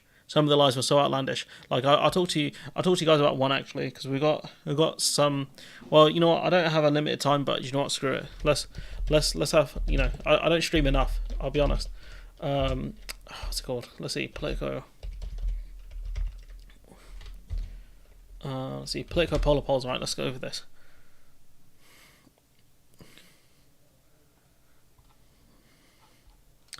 Okay. So this is one of the lies in the thing that really pissed me off when I looked at it like properly. But again, she didn't have the luxury of doing this, which is, you know, he talked about how you know, the Labour and the Conservative Party lost, and Reform Party won, so it doesn't automatically mean the votes go to Labour. But again, like, this was the summer, this was the election. This was the EU election, right? Which, you know, Reform and UKIP actually do quite well in these, typically. And so yeah, they surged to about 19%. You know, you can see, I think UKIP around like 2016, around the Brexit referendum, like, they're polling at about 16%, and they do well in these elections because no one cares about, you know, when these ones roll around, they vote for Eurosceptic parties.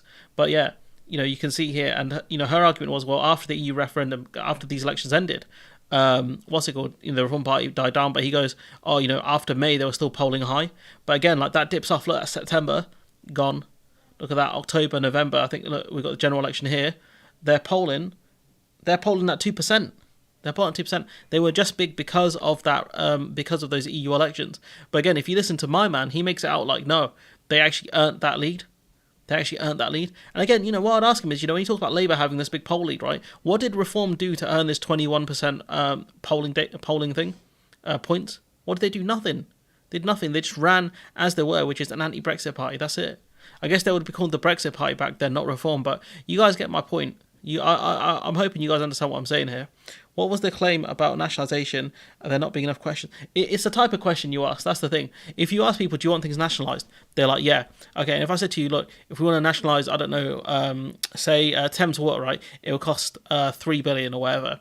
Then I think some people would say no. But the problem is, you know, I think the thing, right? I say this out of respect, yeah? I say this out of respect, not in a mean way. But I think the thing she should have asked is, okay, where's your polling data to show that when people have asked those specific questions, that they're turned off by it, and how many people are turned off by it? Because if you're talking 3 and 4%, 3% is in margin of error anyways, right? Generally, I think when it comes to polls. But if you say like 60% of people want things to be nationalised, yeah? And then when they're told, I don't know, it costs like 3-4 billion or whatever, and they say, oh, okay, cool, you know, 5-6% of that say no, that's still a majority. You're still on about 54%. Even if you count in margin of error of 3, you're at 51, right? So you're saying just over half of people. And then there's the argument of, oh, the general polls don't matter, safe. Okay, cool. Stop talking about Labour's poll lead then. Stop talking about Labour's poll lead, if that's the case. Couldn't find polls that have done that, but maybe I'm not looking. I couldn't find them either, pal. I couldn't find them either. So maybe Phil's found them from somewhere else, or maybe his sources. My sources that I made it the fuck up. But you know, in debates, what you want to do is keep your subject matter narrow, and you want to keep it to where you have expertise in. About nationalisation, the process should take. That's the one thing I agree with on. Yeah, the process is fine, but the thing is, the end goal isn't there for nationalisation from Labour. They haven't said it openly. That's the thing, and that's the only thing I would draw an issue with. But for water's an easy one, right? Rail's an easy one. What about mail? What about energy? Stuff like that. That's why I want energy done as well, because we can control the infrastructure for that and make a huge difference to people. There's actually things we can do. This is what I'm saying. Like, Labour could go much, much further and actually make a really big difference to people's lives. This is not, I don't want managed decline. What I want to see is more like an FDR, more like, what's his name? Clement Attlee, stuff like that. That's what I want from them. You know, big dog approach. But yeah, you know, I'm not here to roast the people in that debate. Anyways, I don't want to do that, guys. Like, I've already done that. I'll be real. I've already done that. Like, if you haven't watched that video, just watch it. I did a live stream on it midweek. But you know, Like, a debate is more than just putting out your facts, saying your story, saying your ideals and whatever. You got to counter what the other person's doing. It's more a boxing match than anything. You know, you gotta be able to land. You got to be able to hit and not get hit, basically, or at least roll with the punches a bit. And I didn't see a lot of that. Nice. I would love an ice cream. I'm not gonna lie, but that's the thing. I think there wasn't a lot of that, and you know. Like I said, I don't want to be mean, guys. I don't want someone to clip this up and send it to them. Do you know what I mean? Like, I'm not here to start beef with people. Like, it's not. Well, I am here to start beef with people, but not people that I actually respect. You know, sometimes you know, you have a bad performance. Sometimes the floodlights come on and you're not about it. You know, some people, like, it happens. It happens to the best of us. So I'm not going to be super mean about it. But you know, when you get your chance at the guy who's got the biggest channel in the space, you got to take it. You got to take it. What was the Labour British energy policy that Starmer said they would do? It's about Great British Energy, but again, there's no specifics on it. I'll bring this up now, right? You're asking Starmer, the human rights lawyer, socialist, to declare policy principles for you know, like, and that's clear. You know, I'm not going to deny that one. That one's clear. You know, he's got a huge Labour bias. It's pretty dodgy, in my opinion. Don't sue me, Phil. But yeah, what was I going to search up? Look, this is the stuff on GB Energy, right? Great, another example of why I can't spell, but luckily it's on the blind screen. So let's see, what year is this from? They don't have dates on their website. Washed. So it's all filler. Okay, let's have a look. I'm delighted to be here in Leith to launch the Labour Party's national mission. I want to speed this up a bit because I can't be dealing with them waffling. On clean energy, the biggest opportunity we've had in decades to make the country work for working people. We can cut bills, create jobs and provide energy security for Britain. That's what a Labour government will deliver. A cause that will create good jobs, well-paid, jobs. Let's look for specifics, right? That's going to be the goal here. To make the country work for working people. We can cut bills, create jobs and provide energy security for Britain. Specifics are what we want, people. That's what a Labour government will deliver. A cause that will create good jobs, well-paid jobs, 500,000 new jobs, 50,000 here in Scotland, will power us forwards towards net zero, generate growth right across the country, end the suffocating cost of living crisis. The biggest cut in power bills is to stop the market being linked to gas. Yeah, yeah. A stronger, more secure Britain, once again at the service of working people with cheaper bills and how long this was? How long this video was? He's looking a bit more trim here. Clean electricity by 2030. We will set up a proper national champion. Great British Energy. We will grow the industries of tomorrow here, the clean energy project in every community, so we can win the race for the future. GB Energy will be... There's my goat right there, fam. There's my boy.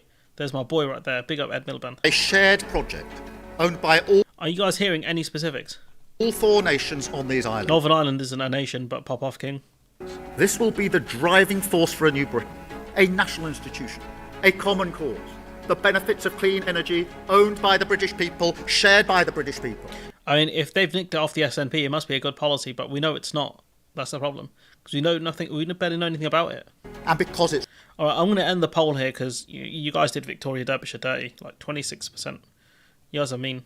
Labour will force all the people to talk through their nose and be as entertaining as our great... Oh, please don't do that. Can't believe a word Starmer says. Yeah. Right for jobs. Because it's right for investing in our communities. Because it's right for national security. Yes, GB Energy will be publicly owned. Okay, will be publicly owned. So there's a specific thing. So it's going to be owned by the government, I'm assuming. We don't know at what share, but you know, Ed Miliband happy with that. And because the skills are here. Because this belongs to all of us. Because of Scottish ingenuity, we will base GB Energy right here in Scotland. Oh no. Oh no. If Scotland gets independence, what happens then? Oh man. Oh man. Oh man. What happens at that point? This is our plan, our national mission, a united Britain. Some nation is going to lead the world in offshore wind. Why not this one? Some nation will win the race for new hydrogen power. Why not us? Some nation will become a clean energy superpower. The Northern Ireland gas and electricity transmission grid are owned by the government of Ireland. Oh, that's awkward. Why not Britain? So again, no specific department is going to be publicly owned. So let's see. Let's see what we've got here. 2 months old. This is the most recent Guardian article. Starmer is being urged to more than double Labour's investment in publicly owned renewable energy. The intervention comes after they scrapped the 28 billion green pledge. It said plans to retain an initial cash injection in GB Energy, a state-owned renewable power generation company planned if Labour is elected to power, was an important down payment, but should be increased to 30 billion. So some people want it. So it's only going to be worth 15 billion. I mean, that's not a lot, is it? You know, let's see, a key group influencing Ed Miliband. Let's go. Based on similar European firms, Miliband is understood to have pushed back against the dilution of. A lot of this isn't important. Labour has said GB Energy will be headquartered in Scotland. We already know that. Partner with industry. This is the bit that scares me. Partner with industry and co-invest. That's what scares me, because again, these companies want a profit. They want to make a profit. And so, you know, that's the thing that scares me. Obviously, you can do it. I mean, EDF, again, like if you have the majority share in it, it's not as bad. But yeah, Scotland is where all the power is. Is it though? It's also suggested the party would help capital-intensive projects such as Sizewell C power plant in Suffolk with backing and building. The problem is with one of these, right? I think it was it one of the nuclear power plants going way over budget. I can't remember which one it is. It's costing us an absolute fortune, and EDF were threatening to pull out at one point. Let's see if I can find it. Nuclear power. Where was it? Oh man, I can't find it. It was like, I think it might be like Sizewell something or something. Hinkley. Ah, here it is. Boom, got it. Hinkley Point C. Look how close I was. Hinkley Point C is the one they're threatening to pull out of. French trade unions with significant political clout. Blah blah blah. Hinkley. Let's Google that. Hinkley Point C.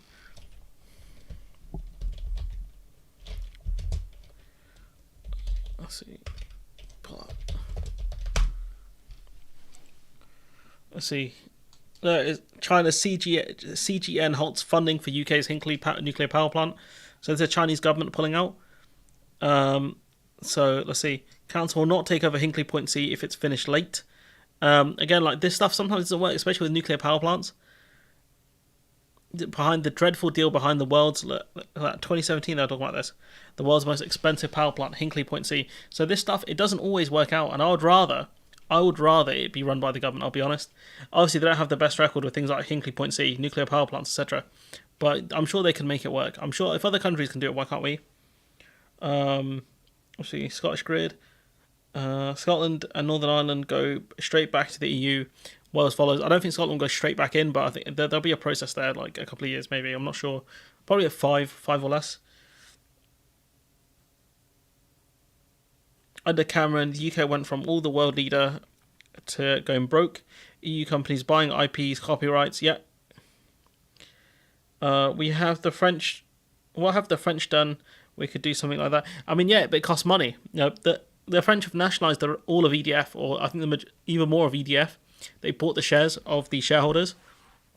I don't see why we couldn't do that. Well, obviously not for EDF, but you know, I don't see why we couldn't have like a nationalised service. Or maybe you can do it as like a one where we have 51% of the shares, and then later on we look to buy the shares of these energy companies out. We have wind and sea generators. Interconnector. Hinkley used to have Sellafield, right? That name's familiar. Sellafield is familiar. Oh, I'm not sure. Sellafield is a familiar name. Report. It's important not to say that this is not just Let's go back to Menzies, anyways. MPs who are caught up in these scandals. But again, it's a bit of a nightmare for Rishi Sunak. Yeah, I think it is on two levels. So first of all, you could look at today, when you look at those two top stories that you've been covering in this programme, and go, this has been quite a good day for Labour. It's taken Angela Rayner off the front pages. The stuff with Rayner, I wanted to cover that, but I kind of ran out of time to stop doing that. I kind of ran out a bit of time to do it. I think it's annoying. And it's put, essentially, the SNP, the main political opponent, if you like, for Labour in Scotland, back on the front pages for all the wrong reasons, and it's done the same with the Conservatives in England. So you could say... Yeah, the thing with the SNP one, they're not allowed to discuss it, so I don't think it makes that much of a difference. This has been a good day politically for Labour. And second of all, I always think back, and I don't know how your panellists are going to think... Doesn't the Netherlands have the best wind engine? I think it's them. It could be... Portugal, because I think Portugal have like massive amounts of wind energy as well. Think about this later when you talk to them, is that when you think about 1997, there has been this thought process that everyone was driven towards New Labour. And you look at where we are with Keir Starmer, there's a poll out today saying, you know, a lot of people do not want him to become Prime Minister. But in the end, the reason Blair won in 97 by such a large majority is because loads of Conservatives didn't necessarily switch to Labour. They stayed at home. John Major got a... That's the key. That's one of the main reasons Labour lost. It was just because of vote switching, as people stayed at home. bigger number of votes than Tony Blair did in 1992. And I think the fear for the Conservatives this time round is not that loads of people have switched to Labour. Lots of traditional Conservative voters... I love this guy. He talks so fast. Because of stories like this, will just not simply turn out to vote. And that is what really could be damaging for the Conservatives. This is... And the people not turning out is almost as damaging as people going to vote for the other party. Almost. You'd rather they stay at home than vote for the other party, but you really do... The first rule of politics is to get the vote out. All right, let's go on. Nick, what? Right, let's look at one front page for tomorrow. And there it is, front page of the Times. Tory MP demands thousands of pounds from party aides. Nick is back. Well, Vic, this is a story about Mark Menzies, who's the Conservative MP for Fylde in... Oh, he's had a nice haircut. Nice. Lancashire. And in the last few minutes, the BBC's been reporting that he has now lost the Conservative whip. Now, the Times is alleging that Mr Menzies is under investigation over allegations that campaign funds were misused and that he abused his position after allegedly making a late-night phone call saying he'd been locked up by what he described as bad people who were demanding thousands of pounds. The Times is also saying that the Conservative Party has been aware of these allegations for more than 3 months and until tonight had not taken any action. We tried to contact Mr Menzies this evening. We haven't heard back. The Conservative Party, in an initial statement this evening, before that move on the suspension of the whip, they said the Conservative Party is investigating allegations made regarding a Member of Parliament. This process, they said, is rightly confidential. And then they concluded saying the party takes all allegations seriously and will always investigate any matters put to them. The Liberal Democrats... I mean, it took them 3 months, right? It took them 3 months. They said they will not investigate it. They said there's no need to report it to the police. Democrats in the form of Daisy Cooper, who is the party's deputy leader, she issued a reasonably lengthy statement saying it's frankly appalling that the Conservative Party have known about this scandal for more than 3 months. She went on to say, when our national security faces threats on many fronts, it's deeply concerning that some MPs are so open to traps, threats and manipulations. Rishi Sunak must suspend the whip for Mark Menzies immediately. Well, that has happened in the last few minutes. The BBC is reporting while all the relevant authorities investigate the matter. And then Daisy Cooper, she concluded by saying, this saga is an insult to the British public and shows why we need to bring an end to this Conservative sleaze at the next election. So, yeah, he used, allegedly, he's used campaign funds to pay off whatever the hell was going on. God knows what was going on there. Oh wait, this is the wrong spot. This is where it should be. Like I said, they were told it could be could constitute fraud. Whistleblower was told there's no reason to report it. So them saying that they investigate it or whatever, nonsense. Gil Crimm's not having a fun day. This from the newsagents. I'm wondering if the person who's going to come out of this the best is Angela Rayner. And I hear what Craig was saying about Mark Menzies, and I think it almost certainly does lead you to start thinking about mental health issues, particularly amongst MPs in Parliament who, are under this kind of pressure, the kind of pressure that makes you do crazy stuff. But I cannot... I don't think you can blame mental health issues for what has happened here. I genuinely don't think you can blame mental health issues for this kind of stuff, I'll be honest. Understand. It's not an excuse for behaviour like this. How any of his MP colleagues in the Conservative Party now would dare put their heads above the parapet to start talking about Angela Rayner and what looks to be... I don't think you understand, Matlas, the brass neck that the Conservative MPs have. What they're going to say is this is under investigation. He's been suspended by the whip. He's had the whip withdrawn until the investigation is clear. And then what they're going to say is Rayner hasn't had the whip withdrawn. Rayner hasn't been in an internal investigation. That's what they're going to say. Come on, man. A potential tax bill of £1,500 that she insists she never did have to pay. From 10 years ago. From 10 years ago, when you've got this scandal staring you. I think they're investigating for under electoral law for something else as well, based on like the address she was registered at. You in the face. But again, that's only got like a statute of 1 year. I cannot believe that there is still more to come out on that one. I don't see where it goes. Hey, I'm not surprised. Aren't you? Of course they're going to go for it. It will be shameless. It will be, who cares? I know we've got problems, but also the calculation, the mental calculation that's made is, look, we've got a hell of a lot of incoming mud sticking to our face. Let's throw some back and just see. Bro, I just told you guys, this is how they're going to do it. They're going to say he had the whip withdrawn and he's under investigation. Rayner has not had the whip withdrawn and there's no internal party investigation or anything like that happening. I think they've even said, look, I think there's a Sunak clip actually. Where's the Sunak one? Here it is, look. And I have to ask as well, should Mark Menzies quit as an MP? So, let me just take the second one first. It's right that Mark Menzies has resigned the Conservative whip. He's been suspended from his position as a trade Oh, he resigned the whip. Okay, I thought he had it withdrawn. envoy whilst the investigations into those allegations continue. You know, for our part, I can't comment on our ongoing investigation while it's happening, and he's no longer a Conservative MP. There's your answer. He's already given it. I don't know when they recorded this. Oh no, it would have been the day after, but he's already given it. That's what they're going to say. He's under investigation. Whip, he's resigned the whip, so he's not technically a Conservative MP right now. That's it. That's the defence. If any of it sticks, and they will continue to go after Angela Rayner and the client journalists who are sympathetic to that. Oh, the client journalists. Are we really ones to talk about client journalism, guys? Really, guys? Especially you, Sopal. Doubt. The Mail has been leading the cry against Angela Rayner. Will continue. But you need something new. I mean, even if you are. Ireland can produce enough renewables to service many other countries, but we get about 30 to 40%. Shame. Yeah, that is a shame. Greater Manchester Police investigation. This clip from Sky News, which is an absolute killer. I think you'll enjoy this. Chris Bryant is being asked to explain the God damn it, I've got the Bryant clip ready. Rayner situation within his Labour's party, and he's sitting next to James Daly, who is the MP that asked Greater Manchester Police to investigate Rayner, who is now struggling to explain what that investigation should be about. Have a listen. Well, what is the allegation? James, you're the person who's made the allegation. What is it that you're alleging Angela Rayner has done? We'll play this one separately. I just want to go back to newsagents.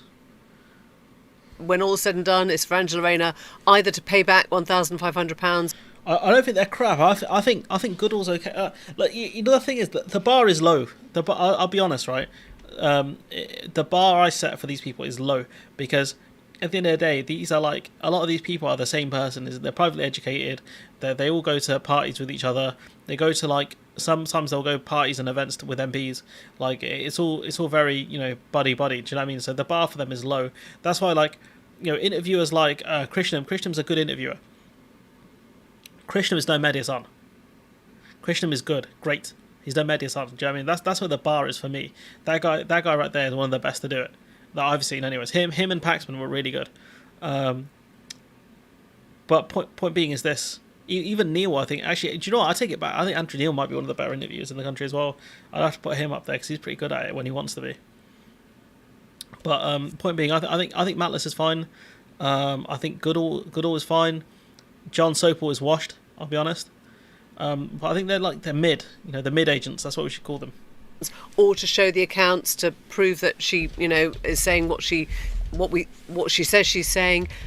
But at this point, if you're Rayner or Starmer and you get questions about capital gain tax, you just throw out your hands, don't you? And say no, because how are you this dumb? Like, they're going to say he's under investigation. We're doing the right thing. Rayner is not under investigation internally. She has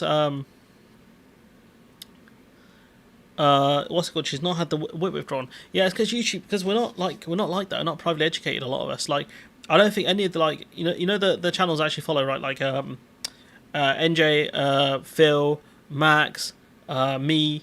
Also, don't follow me. I am me. But point being is none of these YouTubers, we're not privately educated. We don't have the connections that these guys have.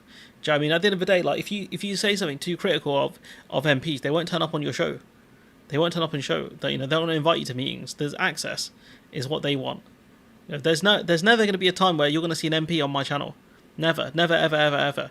You're not going to see an MP on my channel because I'll never get big enough.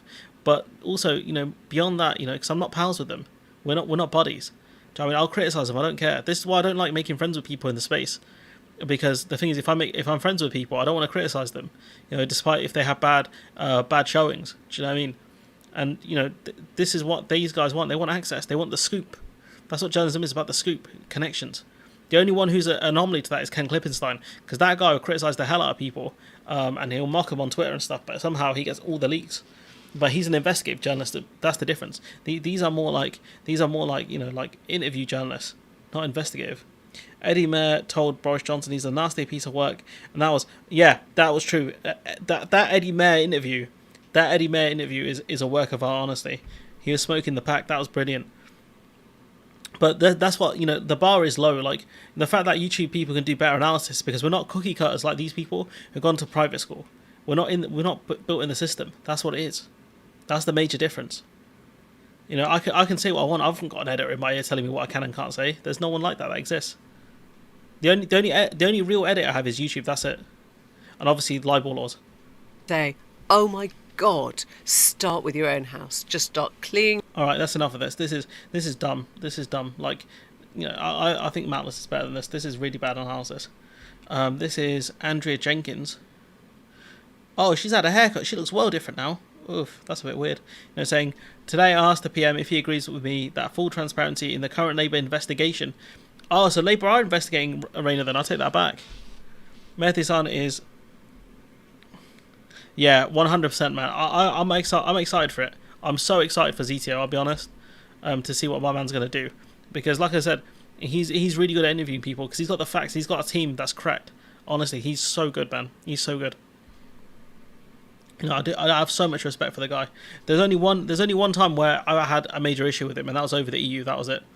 I don't think he's had many missteps, honestly. He's a big dog.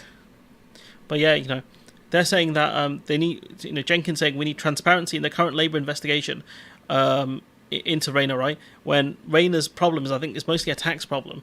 Anyways, it's about should she have paid capital gains tax or not. The other one, Mehdi Hasan's interviews on Brexit. Do you do any interviews on Brexit? But I'll tell you, there was one major mess that he blamed the EU for a lot of the deaths in the Med from refugees, from asylum seekers. When it wasn't the EU as an institution's fault, it was the member states that were the problem. So yeah, this argument here of we need transparency. So I'm trying to go back to this. Jenkins saying we need full transparency in the investigation, but it's an internal investigation for a start. And if that's the case, cool. All the Tory investigations should be made public then. If that's the case, we need full transparency into this one from Menzies. What's it called, Pincher. We need every detail of all the investigations in the Conservative Party. Because all I'm going to say is the Conservative Party have had way more scandals than the Labour Party. Way more. And you could put that per capita, per MP, and I guarantee the Tory one's higher. So yeah, full transparency in the Menzies one. Yeah, that's what I would want to see. This argument here from Jenkins, so dumb. But like I said, these people got brass necks. They don't get irony. Starmer would have to get rid of Rayner. She's not right-winging. Do you know what I would want to know, right? Who leaked this whole story to Lord Ashcroft? That's what I would want to know. Who told Lord Ashcroft about this? He really is an aggressive interview style. Sometimes doesn't work. I haven't seen him mess up, to be honest. So we'll keep an eye out for that.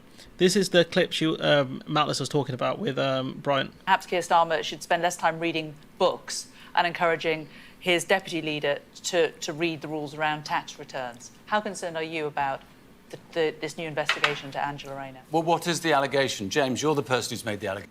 Yeah, I mean, it's the thing is, right, the thing for me is, if she had asked for, accountancy advice or whatever, right, if she had asked for accountancy advice and they gave her bad advice, that's not her fault. If they gave her advice and it was the correct advice, that's the right thing to do. If she asked for no advice, then that's a bit dicey. But again, it's not that bad. It's not like when Jeremy Hunt forgot he had interest in various flats and whatever. Do you know what I mean? This one, in my opinion, I think what Rayner did was quite a minor thing. Because it's not like she owns 1 billion properties or anything like that. The Rayner thing is dumb. I think the way Labour handled it is dumb. I think the way the Tories are trying to attack her is probably smart-ish because they've got nothing else going. Head-to-head, I think, probably was like 7 years back. That's a long time ago. If they're chasing someone for a few... Yeah, Jeremy, they're not chasing people. They're not changing the people who should be chased. What is it that you're alleging Angela Rayner has done? The matter is with Greater Manchester Police, as they've confirmed. You wrote to them to demand that they investigate something. What did you ask them to investigate? Just shout a bit louder, just so none of us can hear. Unlike Chris, who shouts. So, I'm not going to lie, guys. I think... We can check on OBS, right? I think they're about the same volume. Let me have a look at that. The matter is with Greater Manchester Police, as they've confirmed. You wrote to them to demand that they investigate something. What did you ask them to investigate? So yeah, you know, the volume differences don't even look that high. My man's crying. Just shout a bit louder, just so none of us can hear. Unlike Chris, who shouts and makes all sorts of public allegations, what I want to do is an allegation has been made to the police. The police are investigating that. Let's give them the time and the opportunity. Hold up. You know, you guys want full transparency into internal party matters. Like, it don't make sense. That, which I thought was the Conservative Party, the Labour Party's position. What do you think she's done wrong? I've just answered that question, and this... You actually didn't answer the question, pal. This is typical of what we go here, shouting very loudly. But what are your concerns? What are the concerns that you put to the police? Chris Bryant was in no mood to play around this day, I think. There's been information, I think, the Greater Manchester Police released, or certainly appeared to release to the Times, and those, I think, are the broad framing Greater Manchester Police released, or certainly appeared to release to the Times, and those... I've just answered that question, and this is typical of what we go here, shouting very loudly. But what are your concerns? What are the concerns that you put to the police? There's been information, I think, the Greater Manchester Police released, or certainly appeared to release to the Times, and those, I think, are the broad framing of the matters that they are considering. But, and you may... So the police briefed the Times on this, and that's what he's referring to the police about. Like, it doesn't make any sense. There's some sort of loop. I disagree with this. Chris definitely, in his shouting, definitely disagrees with me. But I believe that the Greater Manchester Police should be able to look into these allegations in the way that they think is appropriate. What are the allegations? I don't understand why you're not comfortable saying. Well, we clearly have a different point of view. The allegations or the matters that are being investigated are with the Greater Manchester Police. It is my view that rather than debating allegations in literally just waiting for this guy to say something stupid, honestly. Public, and rather than going through evidence or not evidence, we should allow the Greater Manchester Police to investigate these matters fully and thoroughly, and let justice take its course. Sorry, can I just jump in? Yeah. You wrote to the police. Did you not put concerns with allegations? Didn't you write to them about it? Am I misunderstanding? Absolutely. So what did you ask them? Why won't you say it's weird? No. Well, this is it. This is the difference of opinion, which clearly I am in a minority in respect to this. I asked the police to investigate certain matters that were in the public domain regarding regarding certain things. My point is, which I don't think is an unreasonable point, is that this man's filibustering. They literally asked you. You wrote to the police about something. What did you write to them saying? And he's like, "Well, you see, guys. You know, I'm nervous," and it's like, what is he doing? I want the police to be given the time and the space to be able to investigate those matters. That was the Labour Party position, and that's my view, Beth. You may disagree with it, but that's my view. I'm just curious as to if you wrote to the police and did you ask them to investigate tax matters? Did you ask them to investigate electoral roll issues? That's all I think there are a number of matters, and I think that some of the issues that you've raised there are included within that. But I don't want... Bro, just please answer the question. This is so dumb. He's like, I wrote to the police about concerns I have around this person. He's like, what did you write to the police saying? He's like, look, we've got to let the police investigate it. It makes zero sense. Honestly, this man's so dumb. I don't want to comment on a police investigation. The police are investigating these matters, and I want to allow them to do that without me, as a politician, commenting on what they should do or what they shouldn't do. They're not asking you about that. They literally just said, what did you allege? What did you write in your letter? You got yourself involved by writing the letter. Clown. Absolute clown, honestly. Wow, because he's scared of a libel case. But the thing is, he's wrote the letter to the police.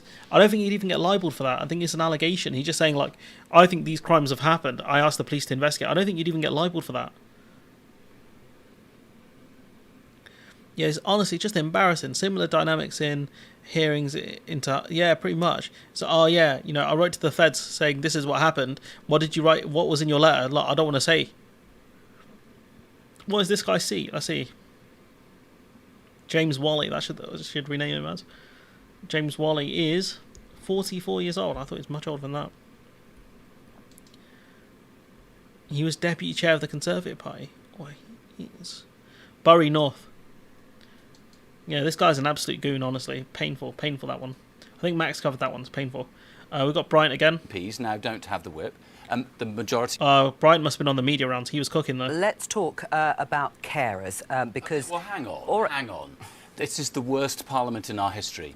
24 MPs have been... This is what I want to see more from Labour politicians. It's sad. He's a prat. I'm not gonna lie. He's a bit of a prat because he's one of the ones involved in the bullying of the speaker. This guy's a prat. But when it comes to interviews like this, he's got aggression. He's got aggression. He will get his point across. You know, he's more like a Campbell, that kind of figure, where he's like, nah, it's time. I'm going to make my point. I don't care what you say. In terms of the numbers, you mean? 24 MPs have been suspended for a day or more, or have left Parliament before a report into their misconduct has been published. And on top of that, 18 MPs now don't have the whip. The majority are Conservatives, as it happens, but some of those are people who are accused or have already been found guilty of sexual harassment, bullying, rape, and domestic violence. This is a terrible parliament, and one of the things that really upsets me is that Penny Mordaunt, who is the leader of the House, has had on her desk now for more than 6 months a very simple proposal to deal with precautionary exclusion, risk-based exclusion of MPs. He written for the Daily Express. It wouldn't surprise me. Who are accused of a sexual or a violent crime, which is exactly what you would have in any other line of work in the country, and she has refused to bring it to the House of... Hold on, this is about like naming people. Precautionary exclusion. The leader of the House has had on her desk now for more than 6 months a very simple proposal to deal with precautionary exclusion, risk-based exclusion of MPs who are accused of a sexual or a violent crime. The reason why they won't do this is because MPs that have committed these crimes have their names censored, so that can't be made public. So their names can't be made public. So if you start doing exclusions, what will come out is a certain Tory MP was excluded, and they're going to play a game of guess who. That's why they won't do this. Which is exactly what you would have in any other line of work in the country, and she has refused to bring it to the House of Commons. I think this further brings the House of Commons into disrepute. All the polling over the last 70 years shows that this Parliament is the most distrusted, the Parliament with the worst reputation. I'm sorry, Chris. And that's why Chris, I think it's really important. Physician, heal thyself. Hang I mean, you lied about two separate individuals in Parliament, and under threat of legal action, you had to apologise. You lied about Nigel Farage, and you lied about Christopher You were appointed Chandler. to the House of Lords by Boris Johnson. You lied and you refused. This is the problem here when you got skeletons in your closet and you start talking nonsense, because he did face a libel case, I think it was, and he lost because he said something in the House of Commons which he gets parliamentary privilege for, but then he tweeted it, I think, after, and then the guy threatened to go to court, and then Brighton stood down. So this is what I mean, like, especially when you're involved in that nasty work with the speaker as well. Like, I think it's a bit rich. It's a bit like a little bit rich. What he did isn't as bad as some of the violent allegations into Tory MPs and things like that. But Tory crime bingo, please. I'm not. That's going to depress me even more. But when you got skeletons in your closet as well, you can't be going around throwing hands at people, because they will drag that out as well. And like I said, he had a libel case against him, I believe. But obviously, I don't want to get a libel case against me, so I want to say allegedly. But I believe that's what happened. Anyways, I want to call it a day, guys. Like I said, memberships and stuff are available for people. If you want to use those super chats and stuff, obviously don't super chat me now because I'm going to close the stream. But if you want memberships, they're there from £1. I really appreciate that. Tim Davies will lose his seat at the general election. I hope so. Always like Brian. Yeah, I like Brian as well. But like I said, like he's like Campbell. He's like really good, but he's incredibly flawed at the same time. So it's hard to root for a guy who's good. He's good at like interviews and like good at getting his point across, but he's also a massive prat, I think, behind the scenes. Especially with the way he excused, like, he was talking about when I think Starmer or someone in Starmer's team was talking to the speaker. Brian was filibustering to buy them more time. So, you know, like, you can't respect a guy who does that. You know, you want to say, like, yeah, we respect these guys, respect the pack and all that kind of nonsense, but I don't think he's one of them sorts of people. So yeah, anyways, I think we'll leave it. We'll call it a day there. It's like 11:20, so probably fit in a game of League or two before I go to bed. But I'll have to jump off now if I wanted to do that. So yeah, I'll catch you guys at Duel. Do you know what, tomorrow actually, because I want to do a stream. I'm going to try and do a stream tomorrow of my Sunday roast debate against Phil and kind of stuff around that. I'm not going to do a ton of debate reviews. But if there's any you want me to do and they're like less than, I don't know, like an hour, I might start doing it if that's what people want. But again, I'm not that good at debating. The guy you want for this is David Packman, as much as I dislike him, or even Sam Cedar. But the thing is, Sam Cedar will keep pausing it, so you won't learn anything. But that's what I do anyways.